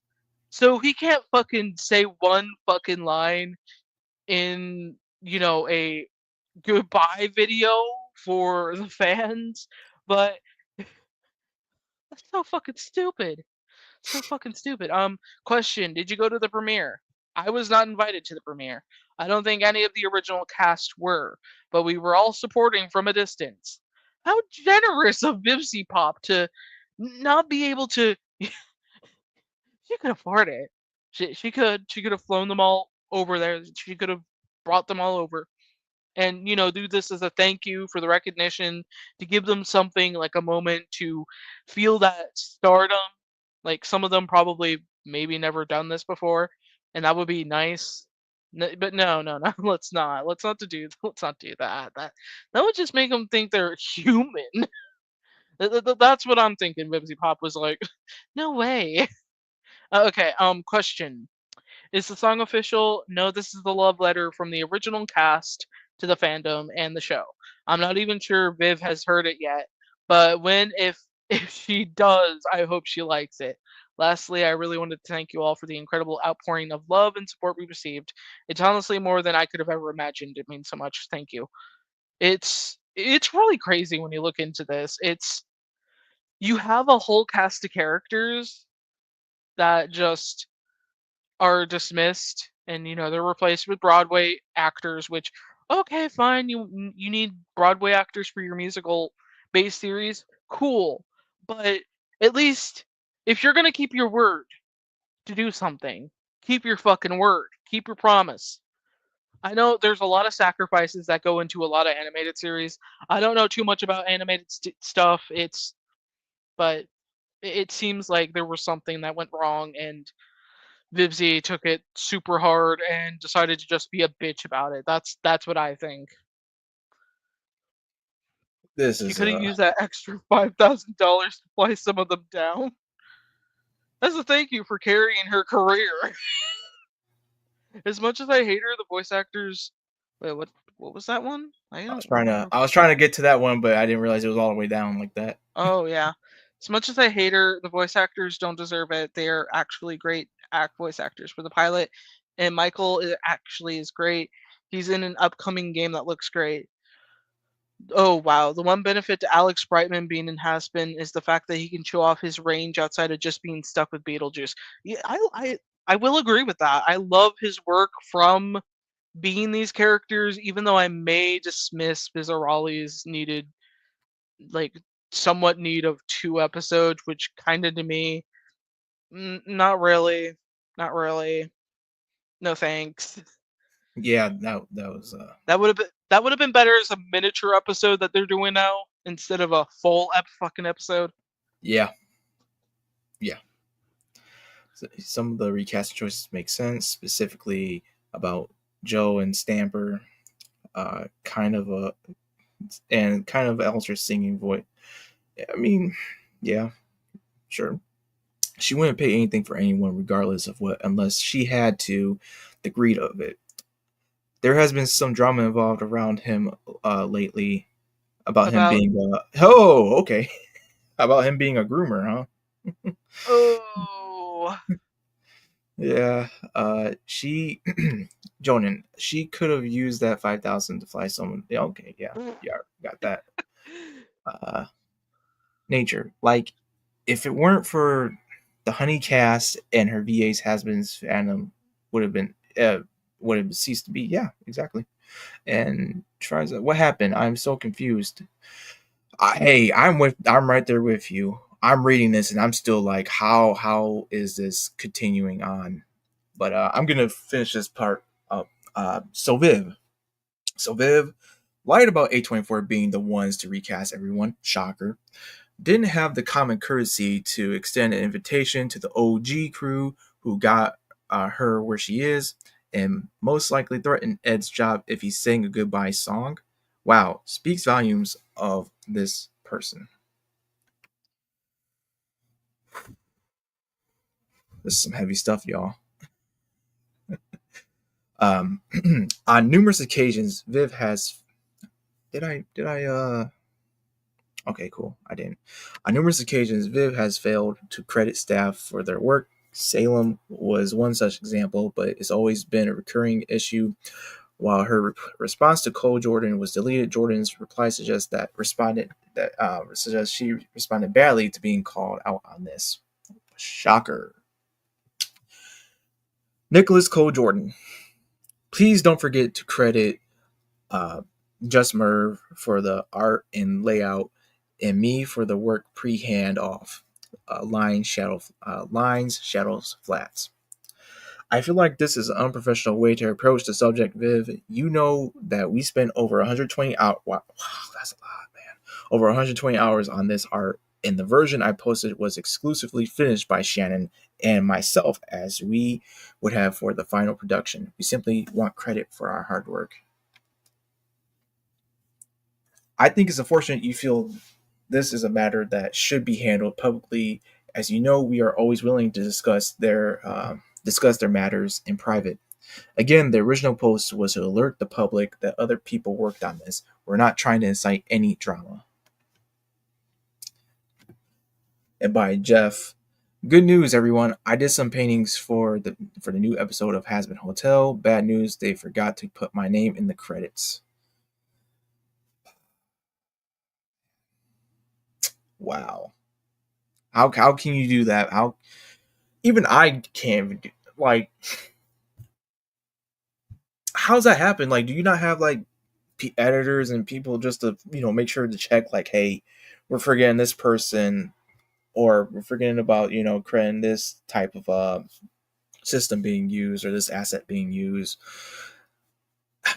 I From what we've read so far is that she does not run a tight ship, as in like making sure things are focused. It's more like she's tight on the grip of she's tightening her grip on people's necks, because she sounds like a micromanager, to the point where if you can't even talk about other indie projects and creators because you might risk being fired just for talking about them, it's like, this is absolute insanity. How is this? I'm sorry, guys. I'm just trying to figure out how this is all still going on and why people are supporting her. And I get that, some people do this because they want to support the actual artists and that, but in the end, you're still supporting her. You're still funding her by giving her what she desires most, which is attention. The viewerships do count on Amazon, or however they do that stuff, but I'm not saying boycott or everything, because we people make their own decisions about that. But my thing is, it's like, if you know this stuff is going on, just don't watch it. It's easy, If you're really sickened by this, which I am, and this is before I even knew about all this stuff going on, because I just got real tired of. I was really, black for a bad word, pissed off with the last episode of Hazbin Hotel, and I stopped watching that. I mean, stopped watching anything related to Vivziepop and all that. I'm baffled. I'm shocked. I'm surprised, but at the same time, I'm not. I'm utterly disgusted by this.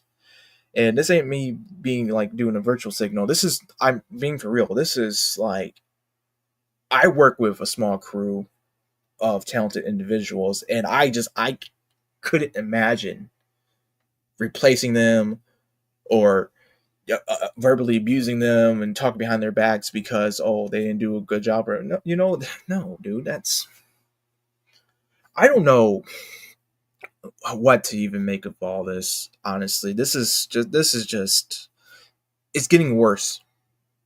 It's getting worse the more we descend into this.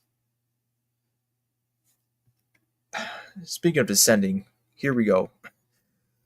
Viv liking a tweet referring to her critics as subhuman. Wow, dude, what the fuck, man? What the fuck, dude? Oh my Uh, gosh. my heart goes out to the Spindle Horse team. This latest series of events has shown that Viv's haters are subhumans with no effing limit. Really hope Viv can take legal action against these efforts. And then just having Vivian just putting that onto her like list and just being like, "Oh, someone agrees with me finally that we should do this. I want to sue anyone who mentions my name in the wrong." That's probably her thoughts. That's probably her thoughts. Theoretically, it's her thoughts. This is just a guess. This is not me saying this several times over just so a lawyer doesn't get into my face and I somehow end up in court. If anything, you guys are my witnesses. If you I can say mean, otherwise. we're documenting this anyway because of streaming, but I mean, we're literally just got this from a thread, so we're just we're literally just getting information from this thread. So, Yeah. and we're seeing a lot of evidence here with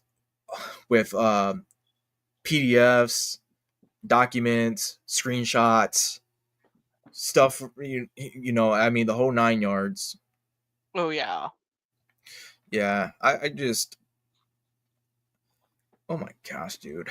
I see. At least Ashley was able to use her connections to Hazbin to progress her own career in indie shows she's working on with Dave and the pilots. Okay.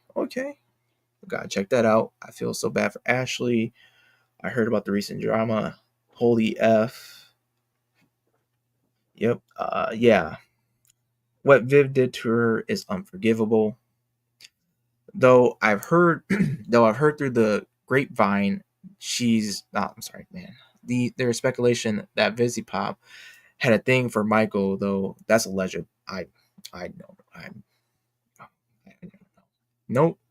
What Viv did will be revealed at the end of the thread. As I said, look up the video that Vivziepop versus Oni plays, and you see that one actually appreciates everything and their people, while the other has people hate them by the end of the day. Dude, this is just Oh yeah. what the F is going on, dude? Who knows? Oh man. Viv being aphobic. They pose as ace, but they are very sexualizing. Oh god. Viv. It's great because even now they are drawing this character so like furry hypno fetish, and it's like, dude, you're not fooling anyone. What the this is pure madness. This is pure madness right here. Dude, it's just what the fuck, dude. Yeah, it's just a lot of it's just really weird. Hi Fred, do you need something? No, he Uh doesn't. Ow. Viv subtly and not so subtly is occurring. I'm sorry. What did I just read? Encouraging fandom hostility. I'm not making fun of the person. I'm just what, dude? What? It's just getting worse. The one the one on the left is particularly egregious because this was in response to a redesign artist being sent death and rape threats solely for redesigning characters. I'm not surprised. This is art. I mean, this is the art community on Twitter. They get up in arms too about,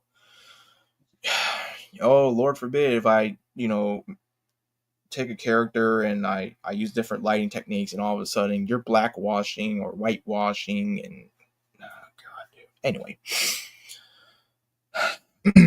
by tier. I'm mostly saying this because I have noticed that some HB fan artists have been getting hate despite their redesigns just being created solely on alternate interpretations without trying to put down or replace the people working for the official design. Viv, I don't like that people are getting hate just for redesigning. That's lame, but that also isn't anyone working on the show's fault. We didn't ask for anyone to redesign these characters. It's a choice. No matter what reason they choose to do it, that isn't our business. Dude, you have one job.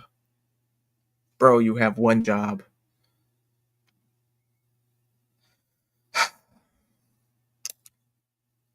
See, by Danny. Imagine saying Chaggy has no chemistry with your whole chest. Viv, why is it always a Stella icon? I, dude, what is? Kate, you can handle the next one. Oh, okay. Please, and Let me get onto the dance floor. I got my cleats on, and in case Vivziepop comes around, I can use both my left feet. no, I just what the fuck, dude. Okay, so let's see where we are. Oh boy, the fandom bullying situation became so severe that it eventually cost a fan their life. Viv has been made aware of this, but as of this writing, has yet to make a statement. What? So, okay, This was back in so February. This was back in February, and the Vivziepop receipts is this was was posted on April 29th. You're telling me this is she's over ships. No ship discourse is worth this. Please be thoughtful.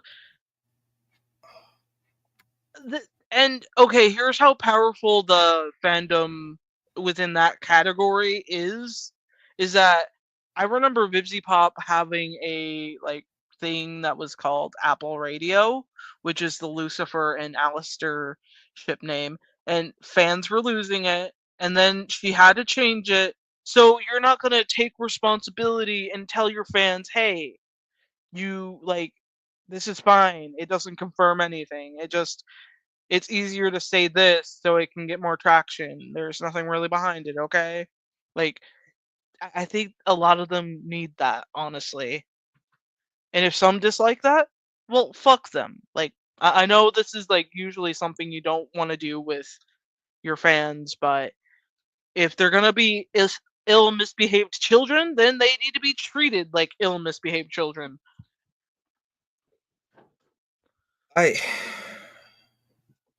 I'm just, dude. Literally, this was. I'm not clicking on this because I don't you know don't want to get too much into that, but Yeah, honestly, YouTube when it comes to discussing this kind of stuff, it's YouTube will take you down.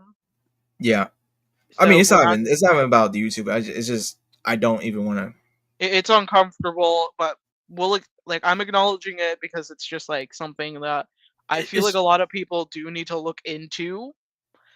And this is kind of super dumb, ridiculous that not what happened, but like how Vivziepop is handling it. So that's just kind of really gross, in my opinion. And since nothing was said to the family or friends associated to that person, it just it doesn't add up. It how does much not add up.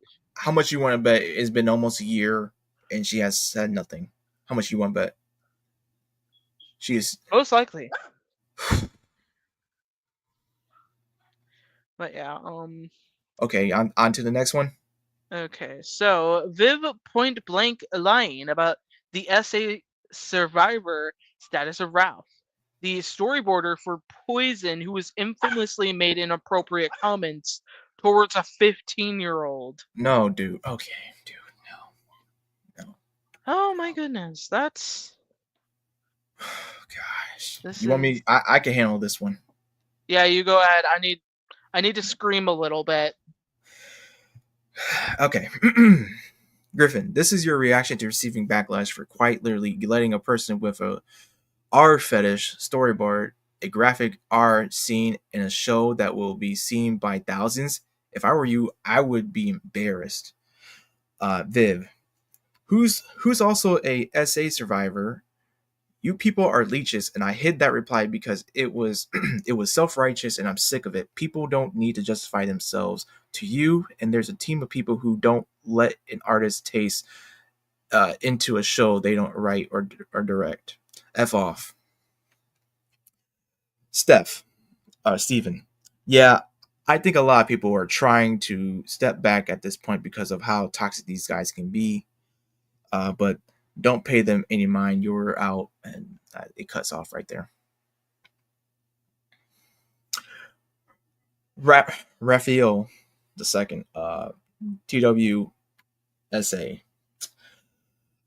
I want to shout out all the people who responded to my art retweet. You're all effing superheroes, and I admire each and every one of you. I'm not an SA victim myself, but I've dealt with years of repression and being controlled. Don't ever let anybody effing tell you how to cope.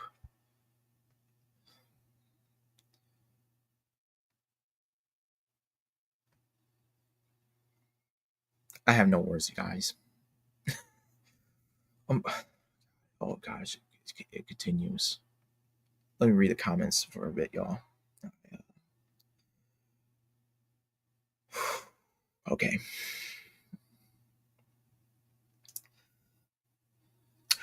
Hey, I'll see you later, yellow guy. Thanks for being here, man.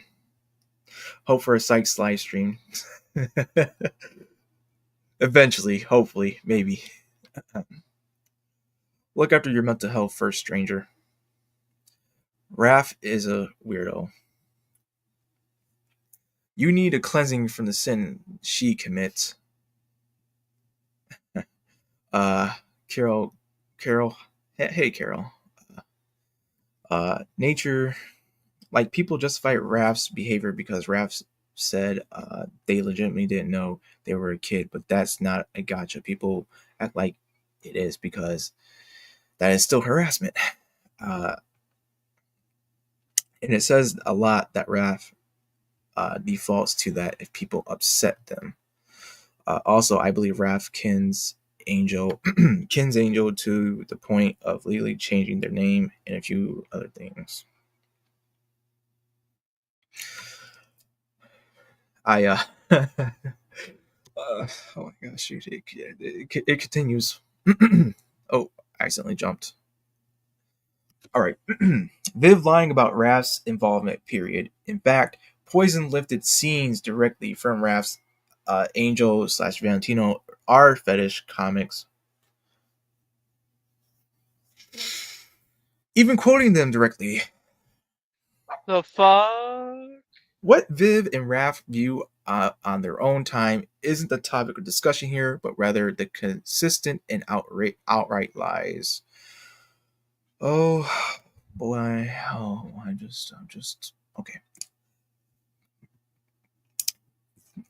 By Fizzy Dust replying to Viv. I know that Viv, a lot of your fans know that, but that person works on the show unless their bio on Twitter is a lie. And not only their behavior is bad, it's also unprofessional and makes the show look bad. At least talk to them, please. Listen to the fans.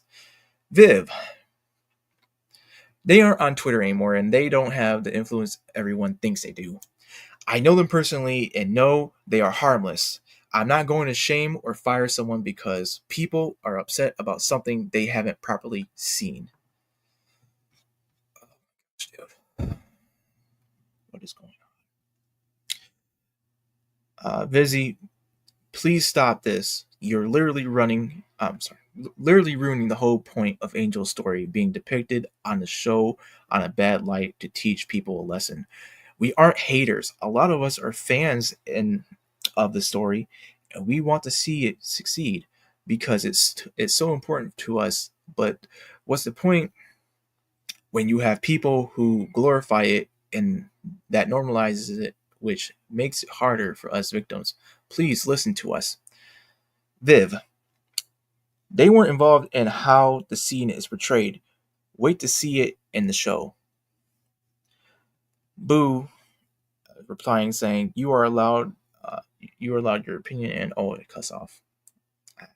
I wish it didn't cut off, but all right. Mistress Mercury, also who recognizes Raph's animatic aesthetic coming through architecturally slash setup speaking. If you haven't seen the animatic, you absolutely should.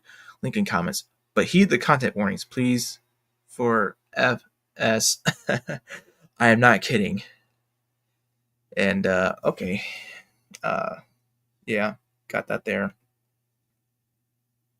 Okay, yeah, we're not going to that part.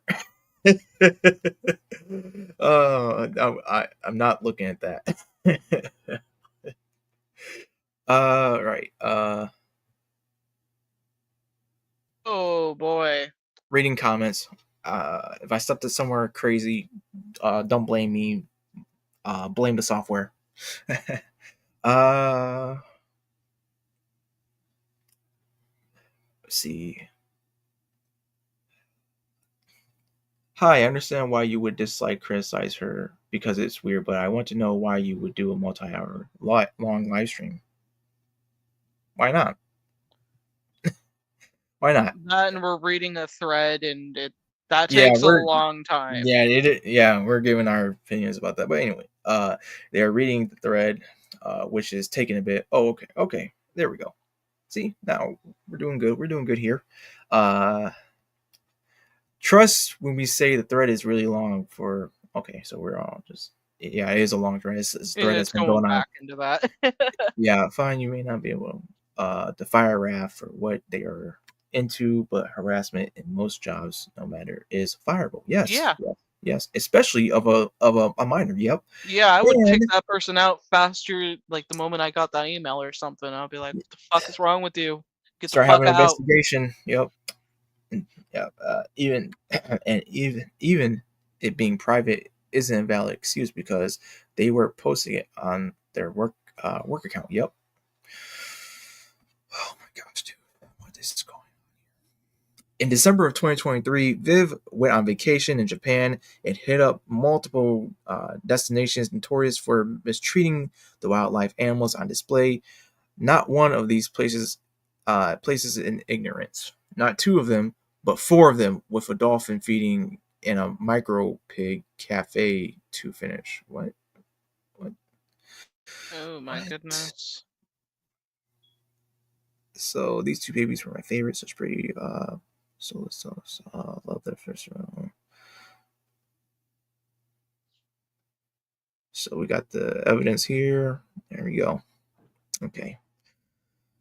What is going on with this? Here's Viv when a former friend of hers was hospitalized after attempting. Oh, boy. I must add and repeat myself that Viv was aware of what her harassment did to Doll Creep and him being hospitalized after he attempted, and still had this to say. Karma is so awesome. Uh, fuck you, Vivziepop. I don't fucking care if that gets me into trouble with like her little hench people.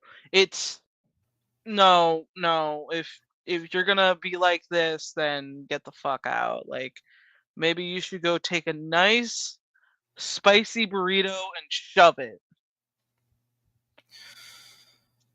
Fucking asshole, bitch. So wait, hold on. The Doll Creep stuff goes back years. Okay. Uh, I'm so glad you're here, Nature, because you've been providing a lot of good insight about this stuff for me I've and only for read it once, like this whole thing, and my brain's just like, once it gets back to specific points, I'm just like, fuck, I was trying to forget this. This was terrible, you know? I yeah, I think you can hear my voice how I just kind of want to step away from it now. Let's see, like her most iconic OCs are stolen from Doll.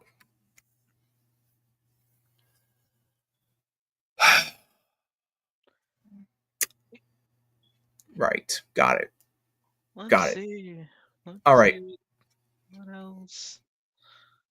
Oh yeah, this one I really the next slide after this one is oh my gosh, it's All right, Kate.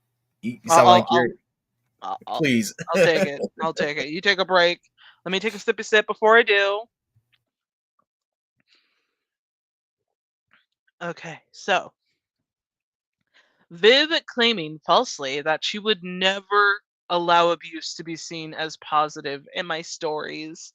This was just before episode 4 of Hazbin aired. During a 3-day tirade, Fred, Fred, get over here. If you are going to behave that way, you are going to be sitting in my lap and reading this with me. Does this count as animal abuse? Reading this? Nah, Nah, he'll live. nah, it's all good. Wait, he's struggling. Wait, no, you're just kissing my face. Okay. Anyway, Fred, let me read this because this is actually a very serious situation. He's giving me the puppy eyes. Okay, back into the bed you go, buddy. Okay. Anyways, this was just before episode 4 of Hazbin aired. During a 3-day tirade against critics of the leaked scene, 2 episodes later, a S assault scene is played entirely for laughs. Now, I'm gonna be honest here because my brain immediately when you hear, the funny stupid joke, like twice, then okay, fine. Third time, it's like, what the fuck? Like, okay. Busy, what the fuck? If there's something I am Evie, let me finish this. If there's something I do not and will not stand for, it's shaming of how people process trauma, especially sex workers and people who are sex. Wait, no, I need the perfect voice for this. If there's something I do not and will not stand for, it's shaming of how someone processed trauma, especially sex workers and people who are sexually active. If you don't understand stories that involve hyperly sexuality or sex work, fine. But how dare you act like those stories or coping experiences are wrong or harmful? There's a world beyond you, and I would never allow abuse to be seen as positive in my stories. They aren't. You just haven't seen them, or you're too in your bubble to understand. And we have, you know, the next scene, which, if you don't know what the joke is, I'm gonna explain real quick for those who don't. I It's totally just forgot like, about this scene. I yeah, totally forgot about this scene.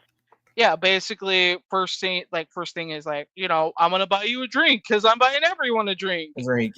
Yeah, all the drinks around me. And then And then it goes to level up, and then it's just like the third one's just like, you want to go have sex in the sex room because I am having sex with everyone. Like, it yeah, was so awkward. Like, I got a nervous laugh out because it's just like, did someone seriously think this was okay to do?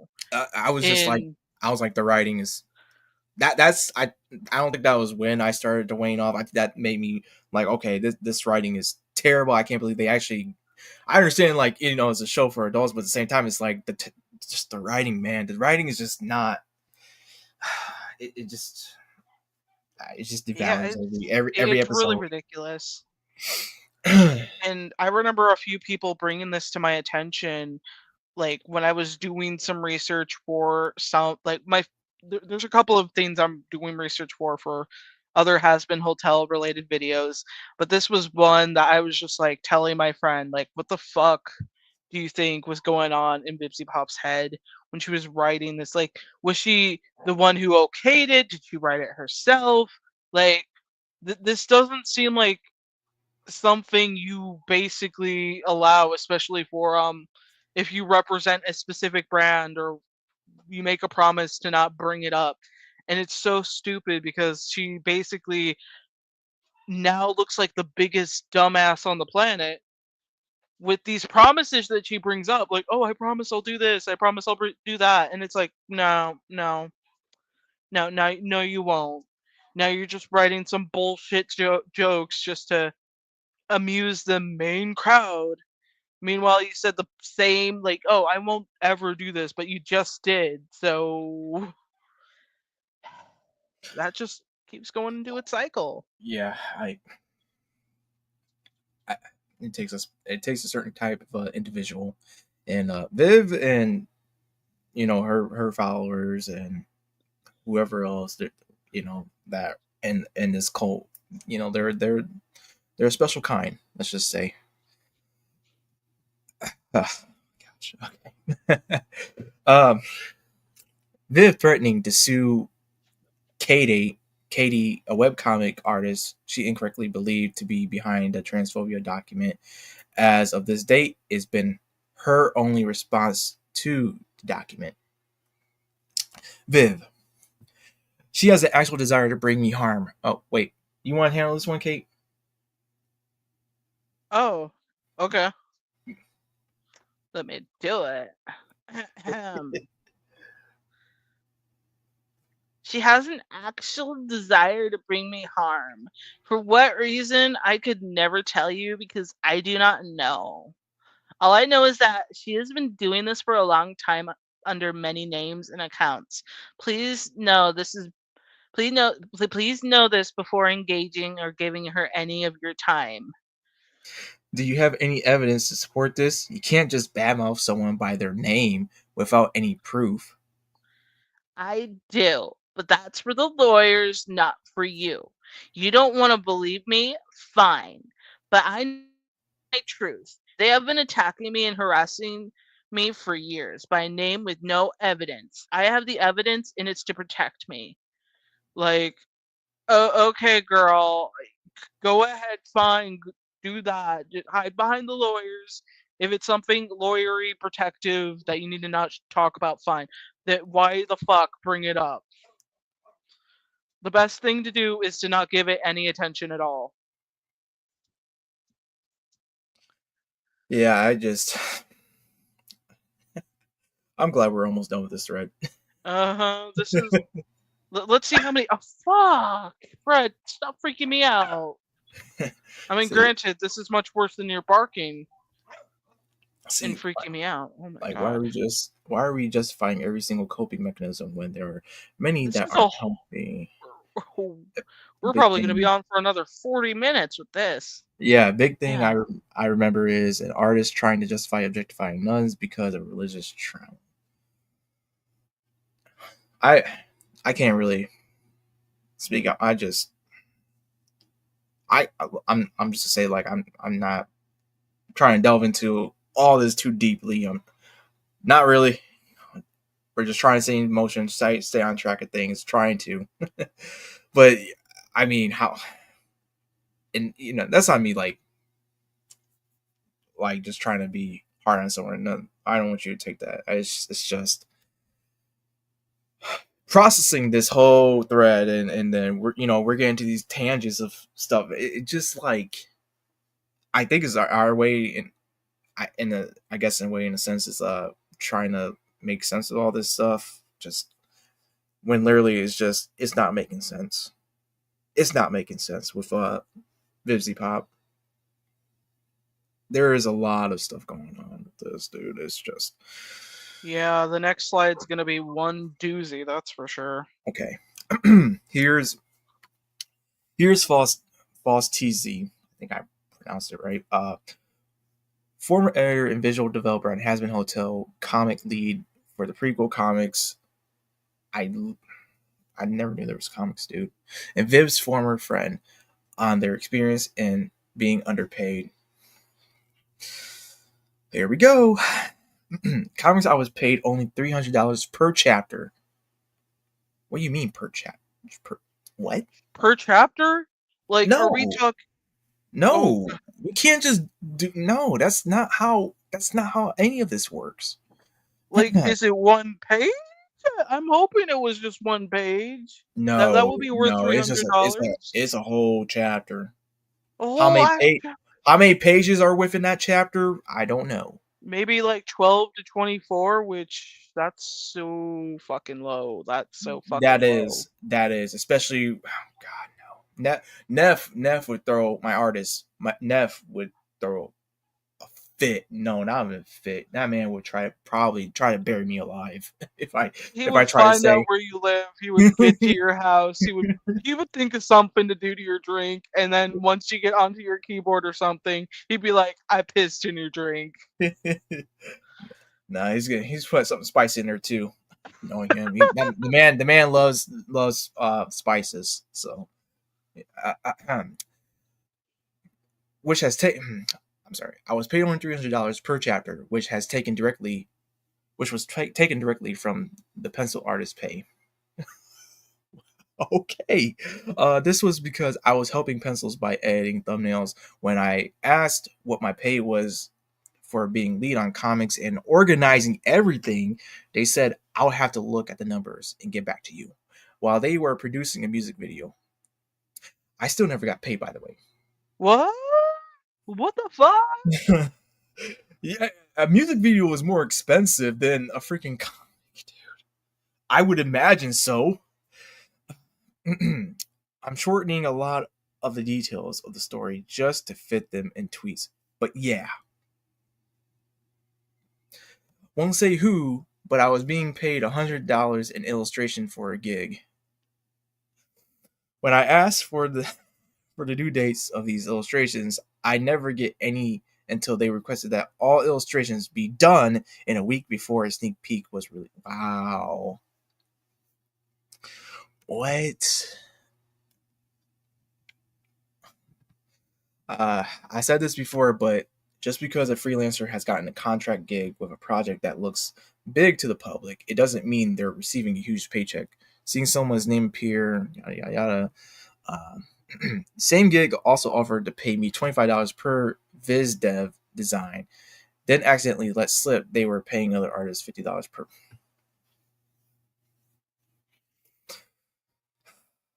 Then, when I was a lead for certain comics, I was paid only $300 per chapter. Dude, what? Okay. Update regarding Hazbin Hotel. Hey guys, I understand it's been a long time, about 5 months I think, since my last Hazbin stream. First, I wanted to say thank you to everyone who has followed me on this journey and for all the fans who have met me through this way. This experience has given me a lot of positive and negative feelings, but it's also given me gratitude for the lessons I've learned coming out of it. As of July 2020, I have left the Hazbin Hotel project with a mix of moving into a new home, finding a more financially stable and lucrative job, and the need to focus on my own work fueling my desire. My leave of the project was amicable, but smoldering for very strong reasons. Long story short, my business obligation was marred by intense frustrations concerning the project, both professionally and unprofessionally. So I have resigned as comic production lead. That being said, I have no more answers to give you regarding the show besides the super uber NDA ones. Therefore, I ask for everyone to please stop emailing me, DMing me, etc. about Hazbin. Past any professional obligations I have that connect me to the project, whether that be commissions or hence-wise. I truly and literally have nothing else to give you on a legal and emotional level. It's my friend's passion project and baby, and I wish it well in its future. But my professional, personal, and artistic relationship with the show is over.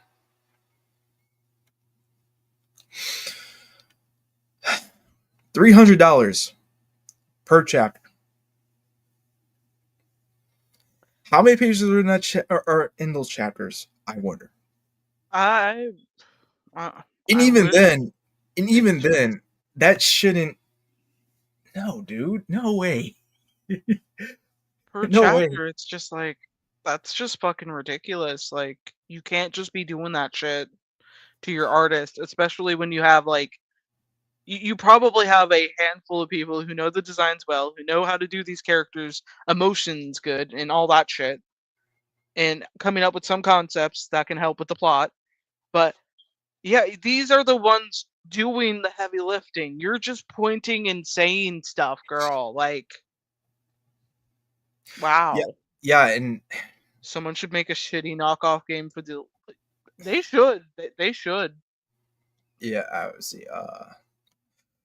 A big thing I remember is an artist trying to justify. Oh wait, no, I'm sorry, You I already read that read that already. one. Yeah, you know one thing that has always confused me when the fandom is Helluva's only social media account was on Twitter. Fun fact: Fautisi was Viv's bestie. Uh, like Fautisi knew a lot about Hazbin, and unlike Viv, who was wishy-washy in confirming if Alistair was. I'm sorry, I just I literally just lost my oh, there we go. Okay. Which confirm answer was Arrow Ace? Is that is that am I pronouncing that right? I think. I think so. Fatisi did not actually stood up for that representation. Something I learned on Tumblr is Viv does not like the idea of people making fan games of her work because of the potential profit they could make. I mean, I wouldn't even want to be honest. I wouldn't want to be doing anything that gives her some sort of, well, I just know. I wouldn't want to do that. Which is really stupid to think about because people can make fan art and commissions with her characters, but they can't seem to make a bunch of moving sprites with them. Yeah, well, her fans, well, her cult followers. I'm not saying all of her fans, but I'm those special individuals that take things a little too seriously. They will, if you interpret it a certain way, they will come after you, even though you're not really trying to discredit anyone. Um, Someone should make a. Oh, yeah, we already read that. Fun fact: does anyone remember fan artists? I remember a lot of fan artists freaking out. Their Kickstarter of their Hazbin projects getting taken down by him. I never heard of that. That's new to me, Nature. I never heard of that. That is definitely new to me too. Colin McKay. People on 4chan slash Co have discussed the idea of making a hoop game to compete with Vivziepop. Like without a license,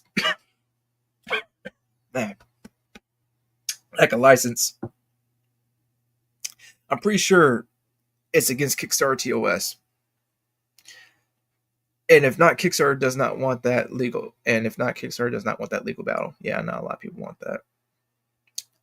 OMG! Welcome to the stream. Welcome to the stream, Paul May. I like that name actually. That's pretty nice. That's a pretty cute name, Paul May. Excuse me, y'all. I gotta give me some water.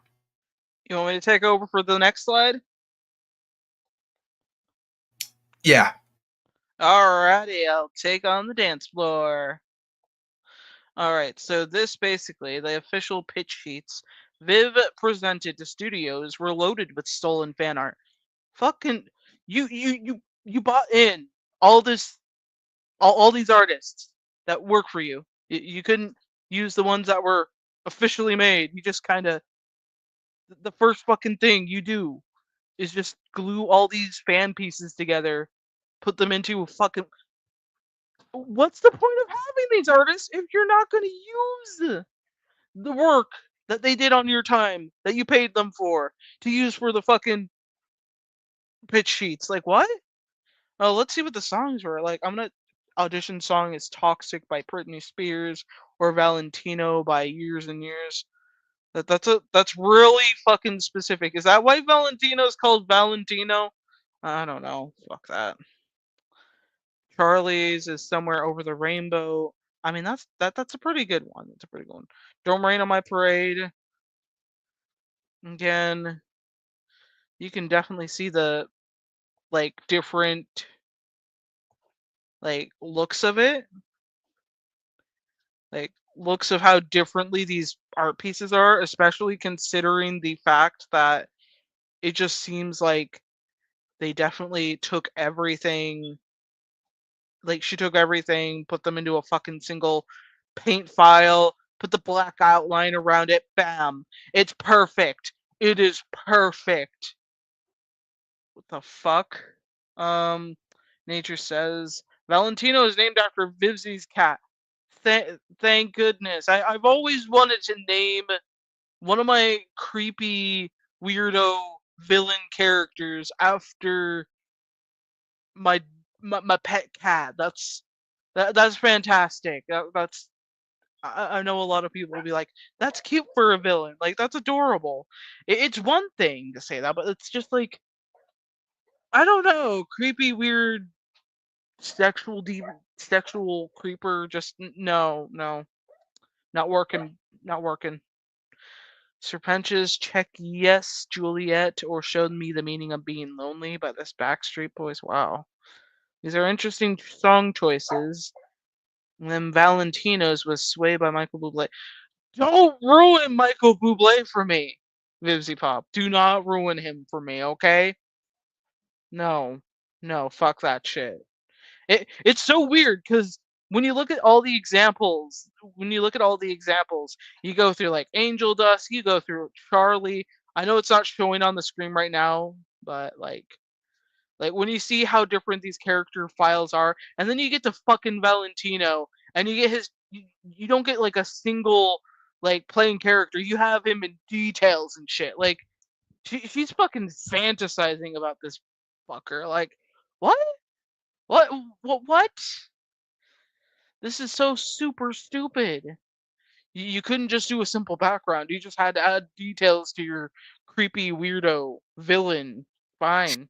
Fine, be weird. Be fucking weird. what I what I miss? I feel a lot better.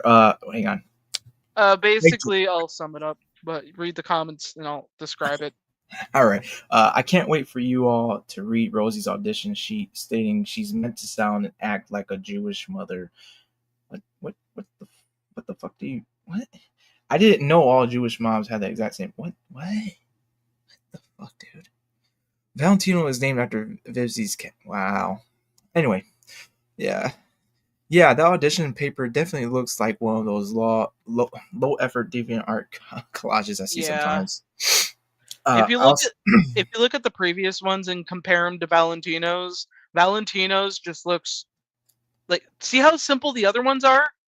And then once you get to Valentino, you get to like this point where it's like it's super detailed, like for the main character outline. It's just what the fuck. We're not here to see every illustration of him. We just want one thing. And his is super simple. It's like they wanted everyone to pay attention to Valentino. Like, yes, I'm supposed to sympathize with the piece of shit sexual creeper. Yeah, that's totally what I want. Hmm. right. But okay, let's move on to the next one. Yeah, let's because There dude, wasn't a this lot to read there, but like this, I'll get on to the next one if you don't mind. all right. Okay, so more shady treatment to the pilot cast as the person says, people gotta know. Okay. I know that when the show was in talks with A24, Viv assured us that she'd try to keep us on board. Even went out of her way to message me months ahead of time to let me know what blank's audition song was gonna be, and gave blank resources to perform it in a blank accent. But when the casting call came out and was sent to agencies and whatnot, most of us didn't receive the sides. We had to be told that they went out by families and like by friends in the industry. And then Blank stuck his neck out for us and told Viv that we know the sides went out and told her to send them to us. I had a briefing on this already, but yeah, I like all options to an extent, but I think it's important to bring this out and into the public. People got to know in my onion. Sorry, that's just know in my onion. Oh my gosh, was it in my union? I don't know. Sorry, um, I'm confused. So she didn't come to you in time, or oh, we ended up getting the sides just a little bit after everyone else. We were made aware of them being out literally within the hour they were sent out by the industry friends. So most of us were able to get the sides later that night. So they had to go through all the audition processing again. That, I mean, my brain's just like, you already know what they sound like as the characters. Why are you it does that make sense to you, Dr. Hino? Like, does that make No, sense? none of it. Look, My my brain's brain's just like, what the fuck? yeah, my brain stopped working when we got to that whole. No, it's even before the whole Raffy or Raft thing subject came up. But I'm just what? What do you mean by having? Hang on, let me make sure I read this right by Nature, because this is what Nature was referencing. And I quote from Viv, or whoever that was saying to act, to sound and act like a Jewish mother. What does that, what the hell would you, why would you even, I don't know. Oh, I used to like and support Vivzie till now. Number one hater. Also, I remember when Addict premiered, everyone in fandom hated Valentino, but now they all simp for him. Nope.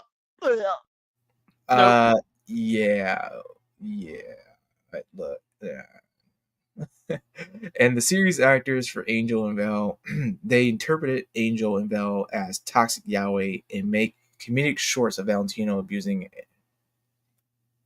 Anyway, may I remind you, they voiced episode 4 where Valentino actually terrified Angel to his core and slapped him and worse. Yeah.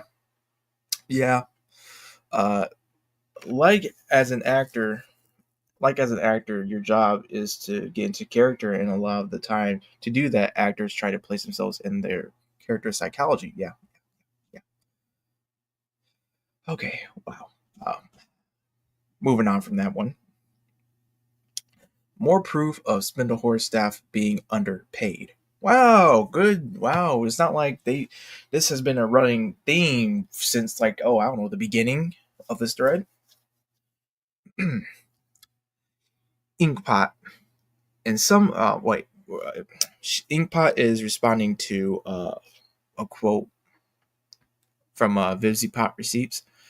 Again, reiterating that, and yes, this is confirmed. It was also confirmed that Spindlehorse pays certain favorite employees a wage of about 1,000 a week to keep them from wandering. Then Inkpot says, and some of us were paid per shot, which does not make a living wage. VKI says, Lord. Inkpot is like, I made more money in less than a month doing freelance retakes than I made in 4 months on Helluva. I try not to think about it too hard. No, I'd be thinking about it hard. Just saying, that's crazy. That is insane. God, what is this? Oh no. There's been talk going around that Vivian apologized for all of these things. In fact, the last time she apologized sort of for anything was in a pair of 2018-2019 blog posts in which she discussed drawing fan art of Blair White and some sort of zoophobia controversy. By Okay, do you want to do this? Oh, of course, yeah. Oh, wow. She won't. Oh, damn it, Fred. You always do this in the wrong moment. Buddy. He definitely knows what's up. Yeah, I know. I will feed you fishy crackers after this stream, I promise. Okay, anyways. So, overdue doodlies of two controversial ladies I was totally respect. Shoe on Head and Miss Blair White speak their minds, plus eye wings on point. Oh my goodness. It's Blair Black. Oh my gosh. I remember watching Blair White. Like, I can't remember the last time I actually picked up one of her, videos, but I'm just like, what's this is going a on? this is a I gotta read.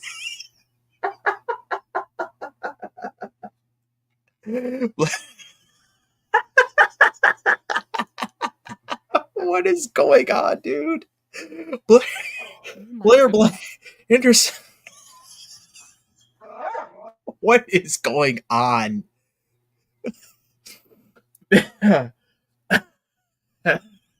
Give me a moment, y'all.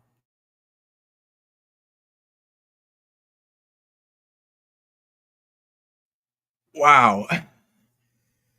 What?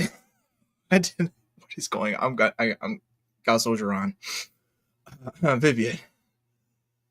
Uh, stereotypes are only harmful if you let them be. You can choose to see the hyperbole and go, that isn't me, or just whine. Uh, I'm only going to say this once. For the millionth time, I'm seeing certain things regarding me popping up first on Twitter, and now it's found its way back into my tags where I'm here. And to be honest, every time it ticks me off more and more, so I feel like tackling it one more time before letting it die and not saying anything about it. Keep reading. So this BS is blowing up again, and people seem incapable of taking the 5 seconds to find this post. So here it is again, and this is the last effing time. I guess I now have to add that any cringy art I drew from 2012 when I was 19, it was legal then, is legal now. It was also tagged as being an inside joke, even back then. Do I think it's strange? Yeah, it's cringy and I don't like it any more than you guys. I was a dumb kid figuring myself out. You're not a kid. 19, you are not a kid. I was a dumb kid figuring myself out, but I have never drawn explicit NSOW or broken the law then or now. Effing stop, please. I, uh, I sorry, y'all. I didn't mean to burst out into laughter. Like, I have to laugh though, because this is pure madness. I underestimated just how crazy this thread was gonna get. I just what am I what did I get myself into, dude? uh I'm dead. I just joined this. Yeah. You ever notice a lot of Viv's actors tried cozying up to her? The biggest example being Sally Mae's VA. I didn't know that. WTF by Paul May. Uh, which is strange. Like, is it the money or is she good at lying? Probably both, maybe. I noticed that nature. Oops, dang. From what I understand, nature got docs at one point to reveal to have middle class income. Hmm. Also, what else did Sally Mae actor do to butter up Viv? Like, the people who tend to keep their distance are often actors who are actively professionally, such as Alex Brightham and Brandon Rogers, who, despite co-creating Helluva, wrote uh, episode 1 of season 2. Oh gosh, I hate when it does that whole dumb kid excuse, cause most of the BS she does is like around her 20s. Yeah, yeah, yeah. You just gotta love it. All right.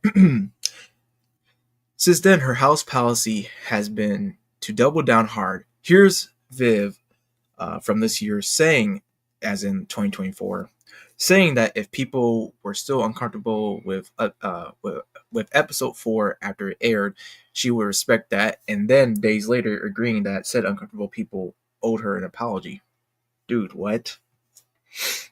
All right, Kate, take it away. Oh yeah. Let me get straight into character. Okay.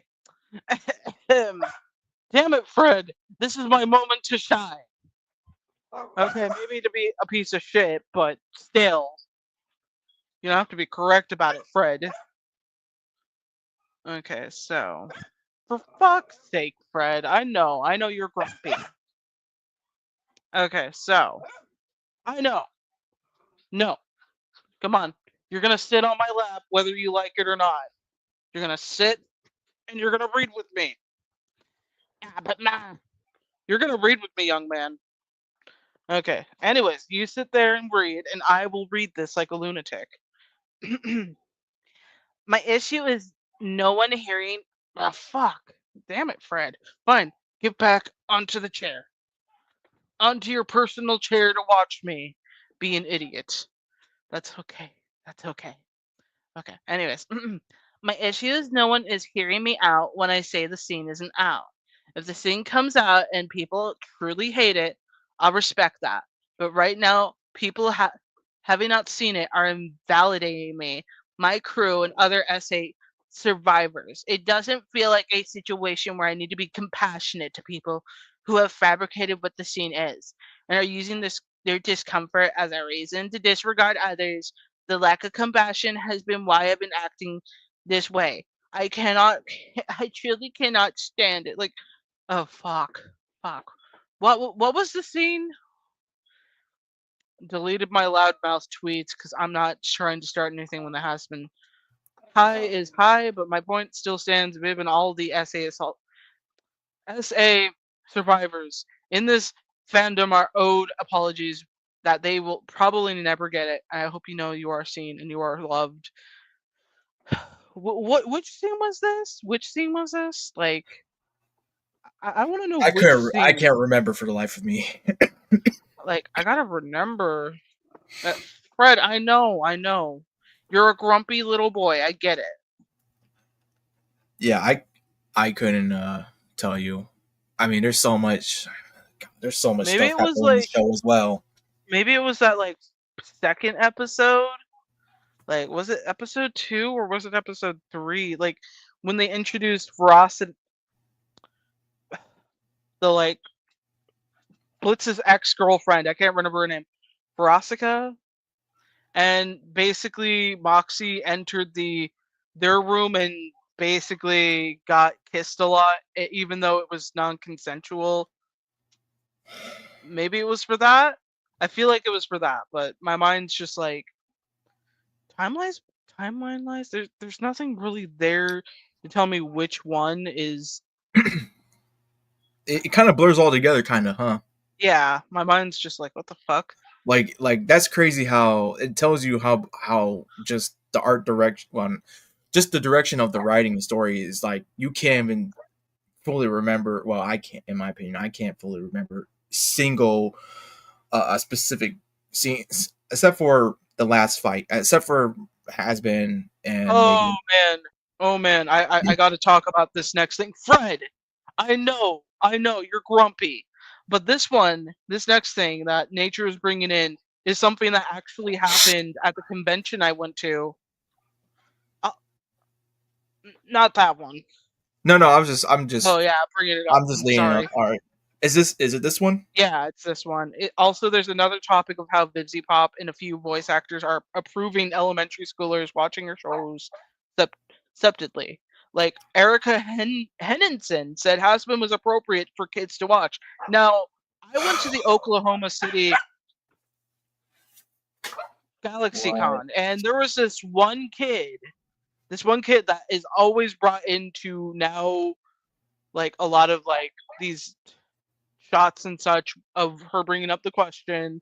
All the voice actors, well, not all of them, but like some of the voice actors were there, and I can't remember what the question was specifically, but they were like surprised that like a kid was in this panel, like despite it being an adult show. Like, how the fuck was her parents not? And I get people will say, "Oh, but I watched The Simpsons. I watched, King of the Hill when I was a kid." But like, when you compare some of the plot lines with, Helluva Boss and Helluva Boss has been Hotel with like something like The Simpsons or like King of the Hill, a lot of the time when you compare the plots, there's nothing like, sexual de- demons like Valentino like owning somebody. I mean, yeah, there was probably like one plot line that used a pimp in like King of the Hill, but obviously you're not gonna show every fucking scene. It's just like, yeah, oh, that convention with the fourth grader, yes, that one, that one. I wasn't in the crowd because I was already on my way home because I was not like there, but like I watched the clip later and I'm like, oh my gosh, I could have seen how stupid that would have been. Like, what the fuck? Okay. All I gotta say is that Like, I was angel upset. dust. That's all I gotta say. Angel dust.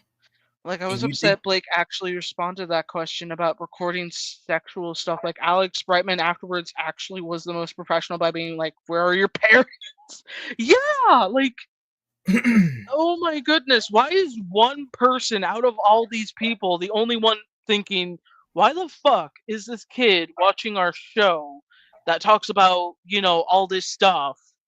Like, I get it's an animated series, but the fuck? yeah, no, no, okay. Viv comparing her critics to people who post cats. What the fuck, dude? Telling them to f off and then getting caught lying about having done so. Oh, this is a good one. Wow. Then why are you always passive aggressive when it comes to critique? Why are you always making Twitter threads about it? You said it yourself at this point. You think critique is just essing on your work, and that if people don't like it, they can f off, as you said. Oh boy, oh boy, oh boy. Okay. You think critique is just shitting on your work and that if people don't like it, they can fuck off, as he said. Not what I have ever said. You're just twisting my words. I don't get it. This is why I don't care. You don't read what I actually say. Why the fuck are you responding to them then? Like, move the fuck on, girl. And then, and then the stuff right down here. Oh my goodness. Viv, Viv, back in of 2023. Oh my god. This is gonna be Sorry. They're June 2nd of grumpy. 2023. Oh my gosh. If also also if you feel like you need to attack me over the faintest hint I might not be listening to your criticism specifically, well congrats. You're in the company of people posting cat snuff videos at me for what I said. Maybe it's time you just accept you don't like my shows anymore and F off. For those who are critical but know what I said don't apply to you, power to you folks for real. This thread is huge. Might delete it later. Feel free to save it, laugh out loud. I know it does nothing in the grand scheme of things, but I don't regret speaking on this. Feels good to scream. But I'm done dwelling on this negativity. There's too much good S to be excited about. Love ya. she uh, she is a character, man. She's a character. For real, like where where did she I don't even know I don't even know how to even structure a sentence because of this stuff. Let's see. And then they open another merch store called Stylish Occult. That sounds pretty cool actually, which appeals to the Hot Topic crowd, especially with the commercial they made. And Hot Topic often appeals. Oh, oh, okay. Oh, all right. Uh, but the commercial reminded me of a lot of commercials for teen fashion, especially with the models doing youthful poses and looking young, like only older models were Brandon and Morgana. Like, I recommend watching it because it's hard to convey through text. Nah. Hey, is is Mr. Brick himself, Genuine Comics, coming at us live? Dude, how you been, man? It's good to see you. This is we're getting to Dave. I know you don't watch this stuff, and I'm totally glad that you don't because I wish I didn't. I wish I didn't fall for the trap, but I did. I thought it was gonna be something cool. It was gonna be something fun, and then here we are, me and Kate and everybody else, including you, being part of this descent into madness before we get into Oblivion. Then when we're in Oblivion, we're gonna go right through it, and we're just gonna find ourselves in I don't know where else because this thread is just absolutely nuts, man. But it's good to see you. Okay. Oh God, we're going back to Wrath. Oh, we're going right back to Wrath. More proof of Viv lying about Raph. Fuck, I thought we were done. And how she never tolerate positive depictions of abuse in her works.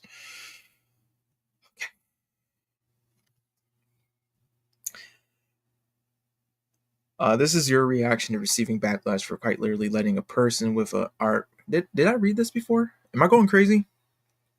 Did we read this before?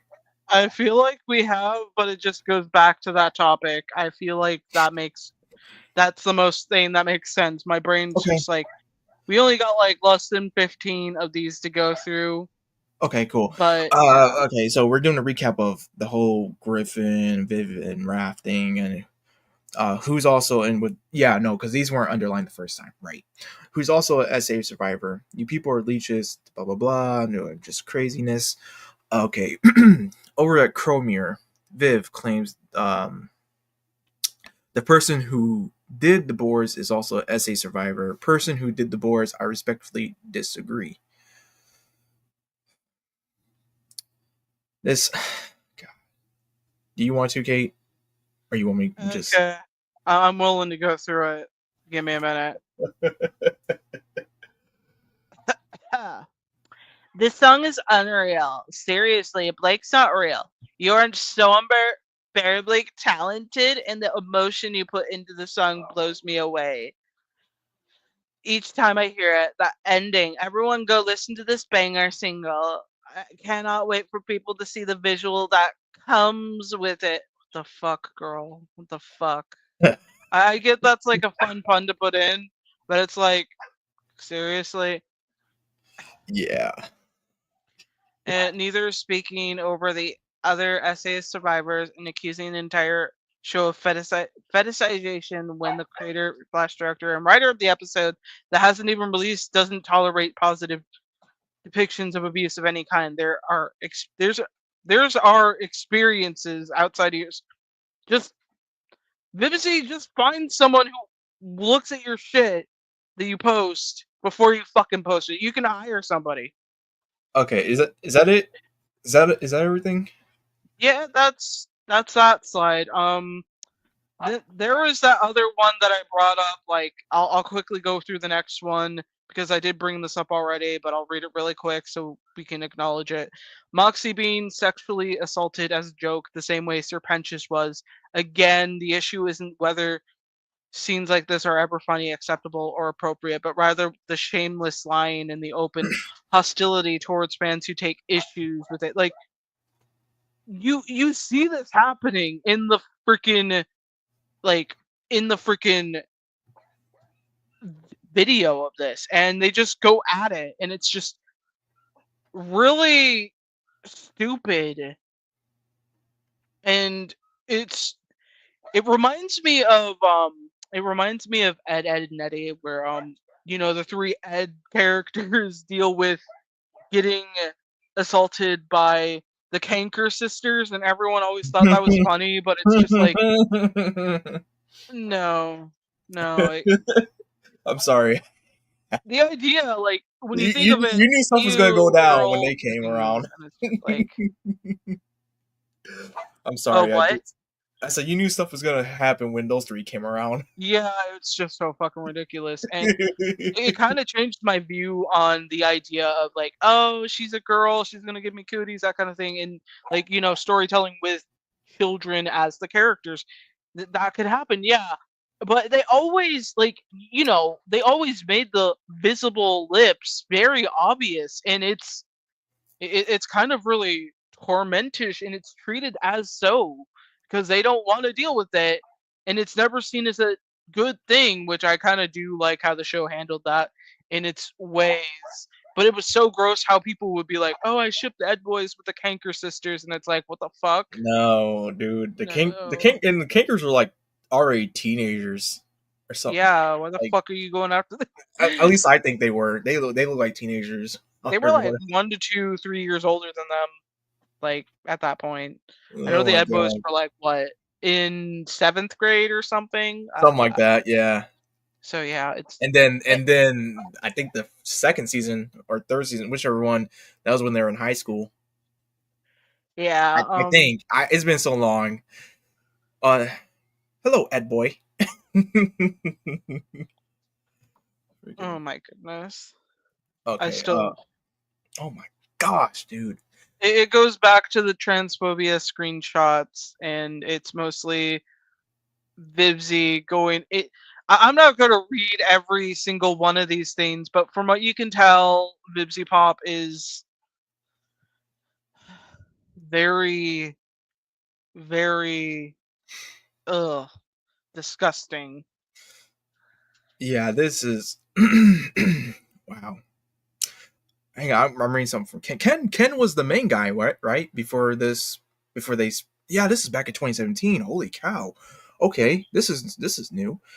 I just want people to respect me and understand that I'm in the wrong body. Like I have dysphoria since I was 4 years old. You want to know how I figured I had dysphoria? I thought everyone was genderless. I didn't like what I had, but I was like, well, if this is the default, once I found out that boys and girls had different parts, I was like, I was peed off. Like, wait, what? This isn't the default. This is effing garbage. I ask a lot of the time. I could like get stuff removed and people would laugh it off because I wanted the absence. I just didn't want to be either. Viv, I honestly believe this is incredibly rare. Valid as hell, but rare. And people are taking it and turning it into something else so it can fit them. It can fit them since they aren't actually struggling with it. They can bend it so that they are, and it cuts off. I don't even know anymore. I don't know if Ken wants that. I don't know if what she wants. No silence. No silence. Blank. There's no way to force her to physically sign. She needs to do it, and she needs to be convinced to do it. I'm just. We are gonna try to propose a call with my lawyer to directly try to alleviate her worries about, like what falls under what. I'm just scared because I don't know what of mine she wants to lay claim to. Speaking of, it's just since I'm getting them all here is for you. But yeah, I'm yeah. This is okay. Wow. Yeah, there's just so much there that it's just like it belongs in its own deep dive stream there, and we don't have time to do that. Let's be real. Like if we could, we would, but it's just like a lot of this always needs to be separated to kind of like go into those specific elements, because if we went into all of it tonight, it would be like one circle after another going into a completely different cycle after another. Like hell Oh no. my Like gosh, we could literally do this all night. If you yeah, know, if we want, I don't want to do this all night. we only This got is like 1, 2, 3, 4, 5, 6, 7, 8, 9, 10, 11 slides left. Let me see what the next one is real quick, just to kind of. So this one's about this random XD character design that the creators are criticizing her wolf OCs. Though JoJo's existence was meant to squeeze every ounce of transphobic slime it could to attack and mock blank. Oh my gosh, that makes sense. That makes sense. The next one, you can just like show the character, and I'm sure nature is going to bring up what happened. Like I know one of like I think it was either nature that brought up that this character was that's just a lot of colors. Like holy yeah. That kind of hurts my eyes a little bit. All right, that's just Salem. What should I even expect from the employer that kept accidentally misgendering? Oh yeah, this was referenced earlier. Misgendering me and once went 3 months with next to no communication until I had to quit myself out of frustration. Rattlesnake Jake. That's pretty cool. That's a cowboy name right there. Rattlesnake Jake. Also heard transphobia there got really bad. Salem. It was more covert to people's faces with worse behind people's backs. Yep. Sounds like the MO for her. Uh, Viv expressing a desire to work with someone who doesn't see over 60 hours of work on a big pan. Though I'm sure someone will do it more fun. Most of the themes and ideas I can make my own, and the colors I can still use cause f them. But yeah, ugh. The hotel is gonna get an overhaul for any continued things. The wallpaper I need to redo too. Ken did that one. I might have Benji start stuff. Wait. Who's Benji? I have no clue. I have no Okay. clue. All right. Start stuff for all the hotel stuff sometime later when I have extra funds, or just wait until it's a it's a studio and I have some. Just the way how she types kind of bothers me a little bit. Someone like out here who's totally fresh and just wants to be like, yeah, let's do this, and doesn't see over 60 hours of work on a big pan because they are a effing professional who knows that's the point. The kicker for me is that they act like 60 hours is this inhuman amount of time to put into a BG a background. Like professional background artists don't put in over that for big pans and establishing shots. F off. Have you seen a Disney movie? Effing can't. 60 hours is a lot of hours, man. That's a lot of freaking hours. Testimony from animator Malcolm Thomas on his time spent working for Viv, this experience that the two had a good rapport until something happened that Viv perceived as a slight is an extremely consistent theme across these stories. Well, yeah, of course. The Viv I knew is dead and gone. I was hoping not to talk about this since, in all honesty, it's really a nothing burger, but since there's been drama with Viv and Spindle Horse, some of it worth talking about, some not. I feel like I need to throw my hat into the ring. I remember looking at Viv's work on DA back in the early 2010s and being intrigued and impressed. I even did some fan art for her multiple times for her birthday. When she announced that she needed assistance on her thesis film Timber, I was happy to sign up. I also helped clean up Die Young, and soon after, Viv and I had good rapport. Until one day on Facebook, I joked about wanting to work on my original projects, but couldn't because I was helping Viv. I believe it went something like this: working on Die Young, when you have some original ideas to focus on, be like, please, ma'am, I want to see my wife and children. At first, she took it well and laughed it off, but then she treated me harshly and said she didn't appreciate the joke. I apologized, and we didn't mention it again. Psycho. Uh, until she started having a rage fit over Zootopia. Zoot. Okay. Yeah, that movie. Yeah, okay. It's coming back to me. And how their name was basically the same as Zoophobia. Yeah, remember that? I simply said on one of her Tumblr posts that what really mattered was how they handled the story, and that the name was coincidental. Her fans didn't take that well and even said I needed to be beaten. Wow, what the fuck, dude? Beaten or killed for daring to not play on either side. I told Viv about this on Facebook, and she said I deserved it for making that joke from 2 years ago. I'm fucking done. I'm fucking done. Wow. Kate, yeah, I'm fucking done. I, wow. Oh god. I I, was just gonna say the whole point so far. I can't. I cannot. And now I'm just gonna have to like deal with that, having all that information in my head and being like, well, we tried. We tried to read through this entire thing. It's ridiculous to go through. Let me be real. what the fuck, dude? There was so much there. Like it's understandable we didn't get to it, and maybe someday we will. But and I'm not trying to basically say, oh, this other stuff doesn't matter as much as the stuff we read. Hell no.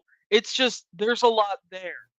There's a lot there to break down and discuss. That's what I'm trying to say. I'm abhorred by even just being swayed just to look into her shows and thinking, oh, at least try and having faith in her at the time, like, oh well, things are not going as planned, so they have to do this and that, trying to be optimistic. And then I'm reading this stuff, I'm reading this thread, and I'm just like, it's literally a descent into hell, into madness itself. And it gets worse with each entry, kind of like Chris Chan, but it's just without the incest and everything. But I don't know, dude. It's just And that's oh, if like anything gets picked up by somebody. Like and the remember, fact that it's she, picked up by Amazon and stuff, and this shit. I'm getting a little angry. it's ridiculously stupid that like out of all the projects that they could have picked, they decided, hey, let's give this show a try. I'm sure everything will go great. She doesn't seem like she's trouble right now. And bam, look, there's already trouble. There's already trouble. And also, you do bring a good point, Nature. Do you guys remember when Hazbin was announced for a summer 2023 release, but suddenly didn't premiere and aired on Amazon in January of next year? Like, how does that happen? Most of it is editing and such and figuring out the best strategy. Like, maybe they found out a different show was running on a different platform, but I don't know. I don't know. It could be a different reason as well.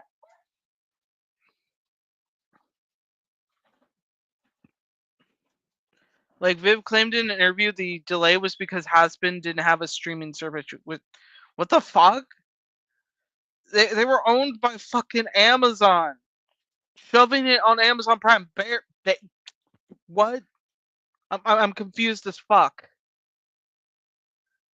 Say also, have you Uh, guys noticed that A24 never promotes Hasbin or Viv, only on Amazon? I no, as I said before, if people are new to this and just now coming in, I dropped Hasbin Hotel and Viz related stuff topics ever since the last episode of Hasbin Hotel, because one, it was fucking I'm getting pissed now because it was rushed and they were just trying to it was a mess. It was a mess. I kind of liked some of the songs. I'll give you that. Some of the animation style is pretty cool in different certain scenes as well. But overall, the writing was mediocre. The character development was not good, except for maybe one or two, and then the rest is wasted potential, like Adam, who was literally just killed. Like, just you literally have the first man being killed in such a simple way, and it's like, wow, he went through all that just to be killed off that easily. it's that ridiculous. Oh my gosh, Fred, please. I know it's almost time to go out, but yeah, I really found that to be very insulting towards like Adam's character. Like you're talking about the head of the Exorcist, someone who should have definitely been one of those guys who wouldn't be able to be defeated because of how skilled he is in combat. Like you're saying, the first man didn't have a lot of hand to hand combat with all these different resources. Him being the head of everything for the Exorcist, and he couldn't, you know, sense that Nifty was right behind him. You're telling me this is the guy who The guy was managed going him? toe to toe with Lucifer. The guy was going Yeah, toe to toe. Well, he wasn't. He was getting his ass beat by Lucifer, to be honest.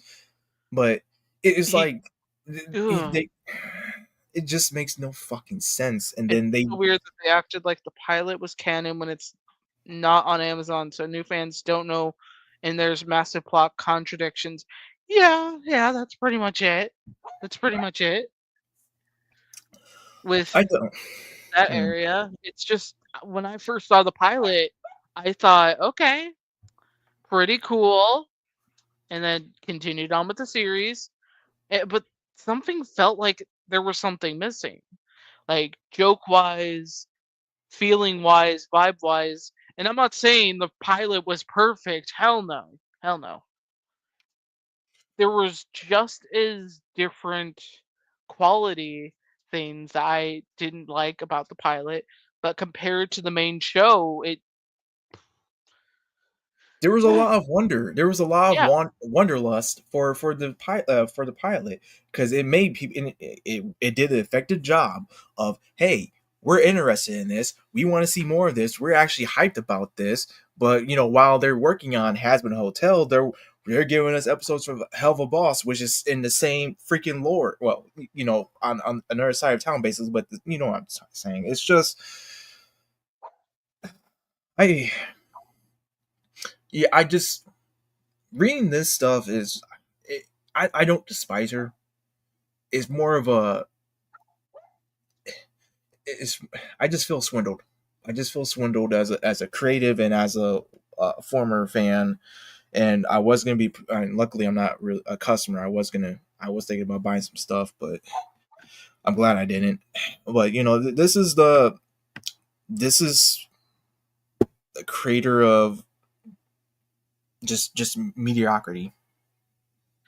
And I yeah, mean, as a show, as a adult, an adult Disney show, or whatever the hell you want to call it, it's just wow. Because I can't, people like this piss me the fuck off, man. I'm getting when it comes to the creative endeavors of indie, there's a lot more people, and I know people who are more deserving than her to have their own show, i.e., Genuine Comics, who was here, who commented earlier.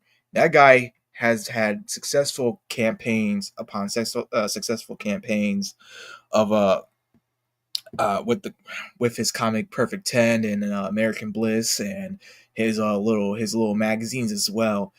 That's something that deserves an animated show right there, because the guy is actually committed to what he's doing and paying people properly and responsibly, being an actual leader. It's stuff like that, man. It's just I'm not disheartened by it. I'm gonna continue to create and stuff, but you know these are the same type of people who would be hypocritical enough to say, well, you're making this, D. Ronald, you're making this and that, and how can you do this? But then you turn around and you show evidence of like the really degenerate shit that they're making, and it's like, okay, so you really you think we're on the same level, because you're going crazy with this, and especially having people harm themselves because of what you say and what's being posted, and having these weirdos randomly attack said person or artist just because they did, I Lord forbid, they did something they actually were inspired by and weren't doing nothing wrong. I'm sorry, y'all. I didn't mean to get so upset about that. That stuff is just I there's a reason why I have no patience with that type of thing. I just been dealing with it for close to five years now, ever since I started my journey, but of indie creation. I mean, but it's just it's sickening. It's very sickening. There's a lot more, and I understand life is not fair. I understand that. I hope, and I know you all understand that as well. But man, it's just the fact that people are being treated like that and trying to make a living off of this. Actually official. They're officially working on this stuff, and they're not making. There's favoritism going on. They're not making livable wages, and they have to rely on their jobs and stuff instead of having that one job where they can focus on it. Look, I understand that entertainment is not always clean cut, and there's always some shady stuff going on,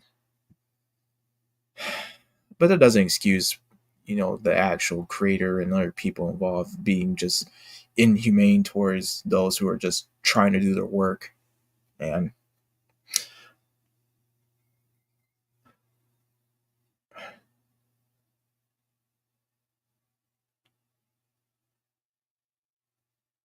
Okay, sorry about that. I'm just like I'm still absorbing all this, and I'm just like, what the hell? yeah, I that's Oh my gosh, guys, I will get off in a few good minutes. You just gotta wait a few. Oh my gosh. see. If you want to take care of your dogs, I mean, go ahead. I can carry this. Okay. I might just like, oh, buddy. I know.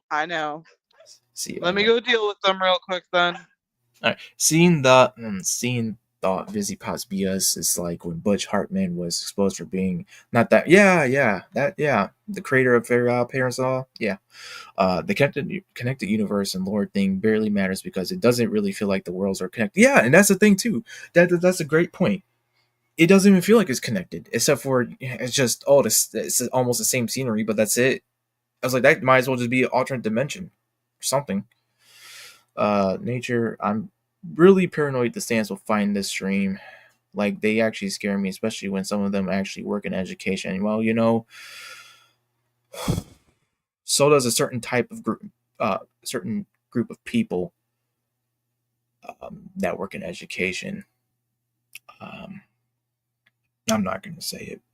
I'm not gonna say it, but if you've been on the internet long enough, you might know who I'm talking about. And they're not good people either. So I mean, I guess it goes one into one hand and another. I doubt it. More people have already been trying to have been trying to Viv over time.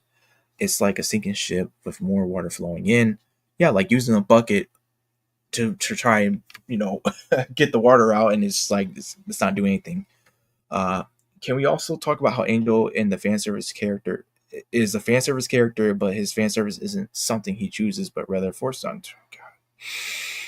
Yeah, feel like one did during the stream.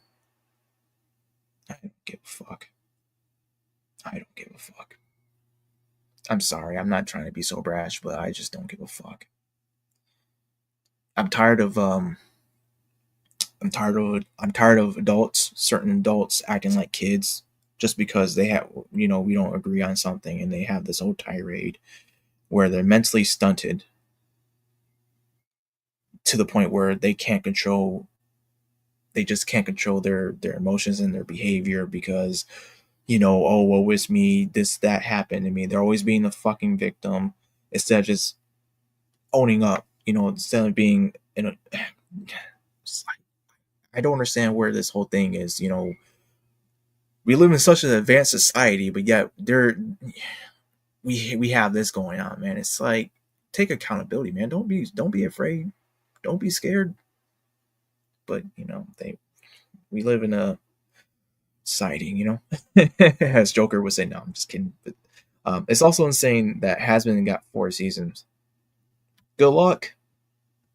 Good luck. I mean, I don't. I'm not gonna watch it. I wish the people. Oh God, I can't talk, man. I'm sorry.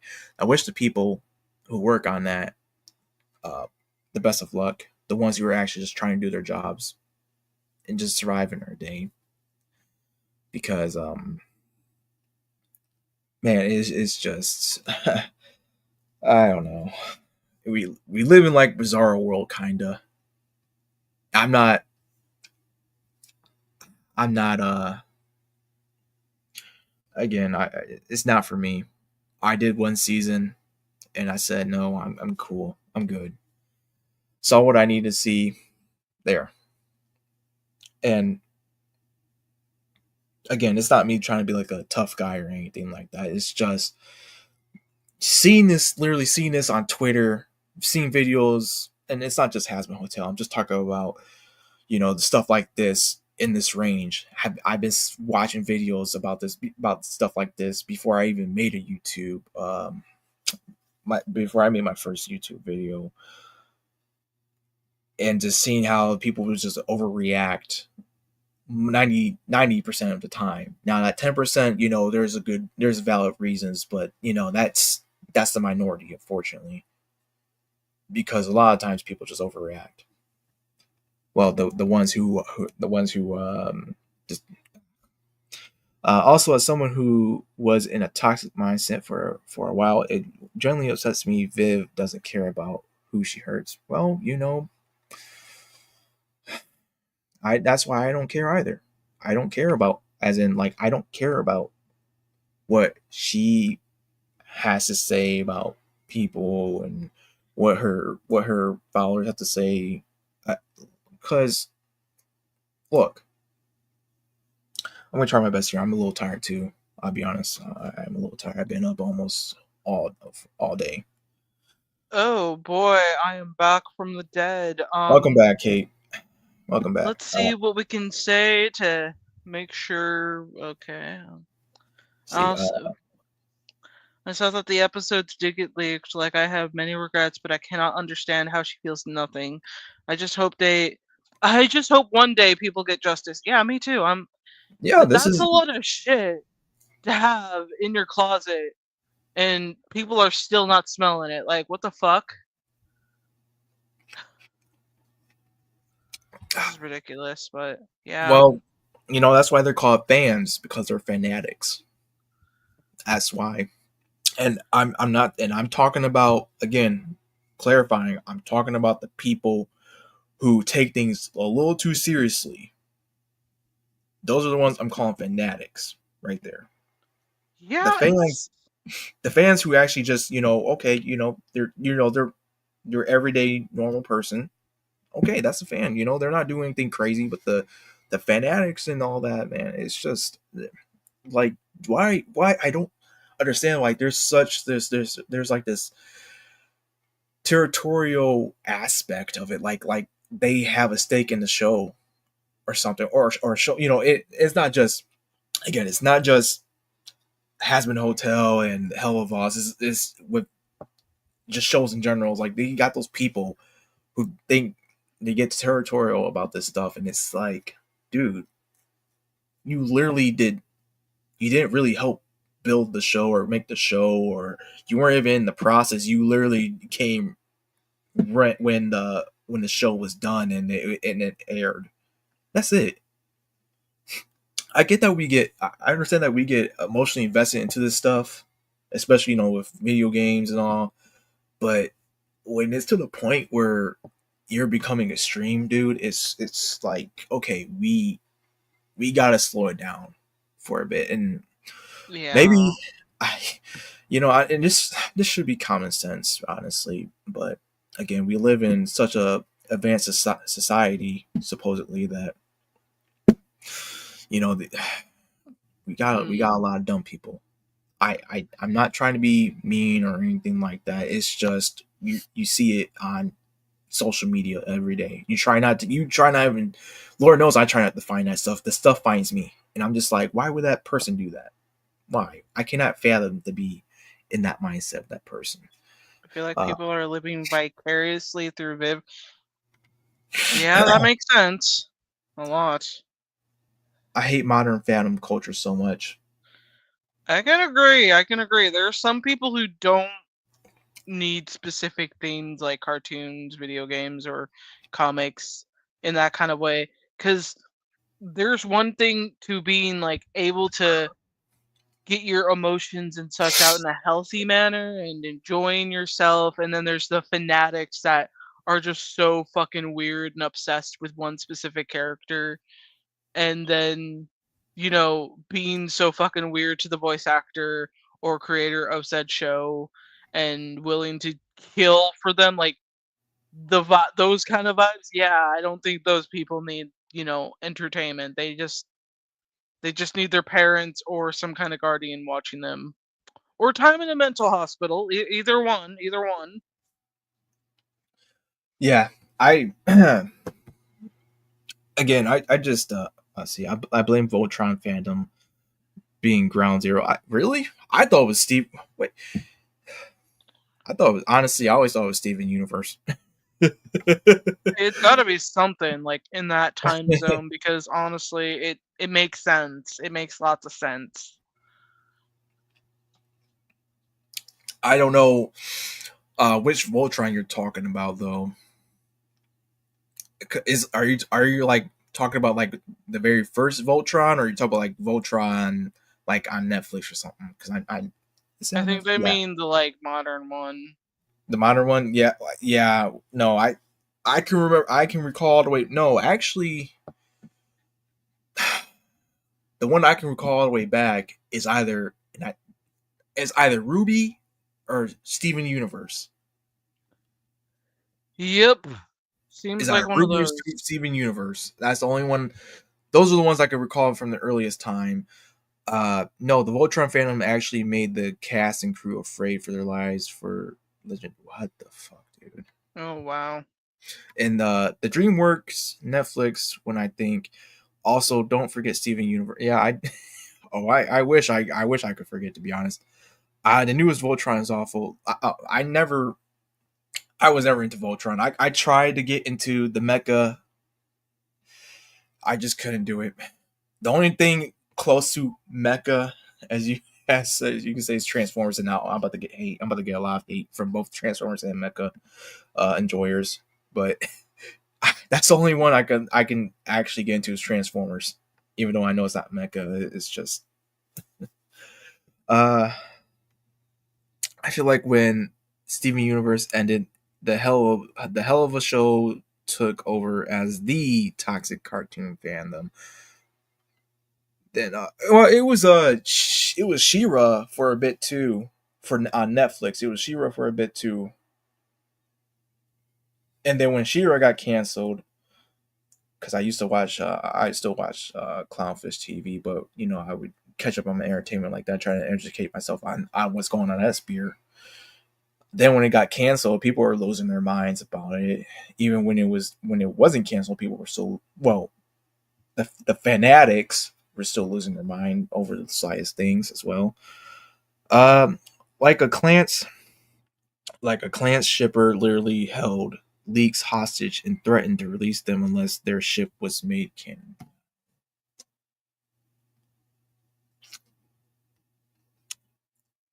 Wow, wow. Okay, sorry, I had to do a triple drink right there. Yeah, I don't know. We live in some weird times. Wish things weren't so weird. It's not bad to be a little strange here and there, but when it's excessive, dude, it's yeah, it's time to like cool it down and slow it down, whichever. And hey, we I definitely appreciate y'all being here. It's been nice. Y'all kept the stream going for 3 hours. Hey, that's very impressive, y'all. Thank you so much for being here. Thank you for being active, being engaging. Thank you for everything. I'm just if I if I sound like I'm gonna pass out, I feel it. Yeah, I can understand why because of your long day. But Yeah, yeah, guys, you have been amazing, an amazing audience, and we appreciate every single one of you guys out there who are watching this and joining us for the conversation that we've had so far. And if we ever do another one, I'm gonna make sure I bring booze. Don't drink, kids. Do not drink. Gotta, cause gotta put that out there, okay? Okay. I I don't want drink. people coming up. But yeah, it was amazing. Hopefully, if you're new here, you've subscribed to Dr. Hino's channel and you've checked out my channel in the description or wherever Dr. Hino put it. Either way, just type Dazzling Kate 22 and you'll find my content because I go more into Helluva Boss discussions, and I still haven't gotten my Hazbin hotel stuff put out yet, but you know it's coming. It's coming along. I'm just making sure it's just dealt with script wise, and yeah. Yeah. You're oh Oh, guys, and before I forget, thank you so much, Mr. Bring, for being here. You're a good host, Doc. Interesting to learn some stuff about new subjects from me. Hey, man, I just want to apologize if you got, you heard some things that were pretty crazy. It was a crazy thread. Thank you for being here, man. I really appreciate it. Thank you for being here, Flaming Claw, Nature, Colin. Did I miss anyone else? Everyone in general, just like you did awesome. You did awesome. If I Paul don't remember May. your names, you're Yeah, all new faces for me. Okay, you're all you're new on. faces. Yeah. All right. Peace out, everyone. Ciao, and be safe. Get yourself a good drink, good food. See you next time.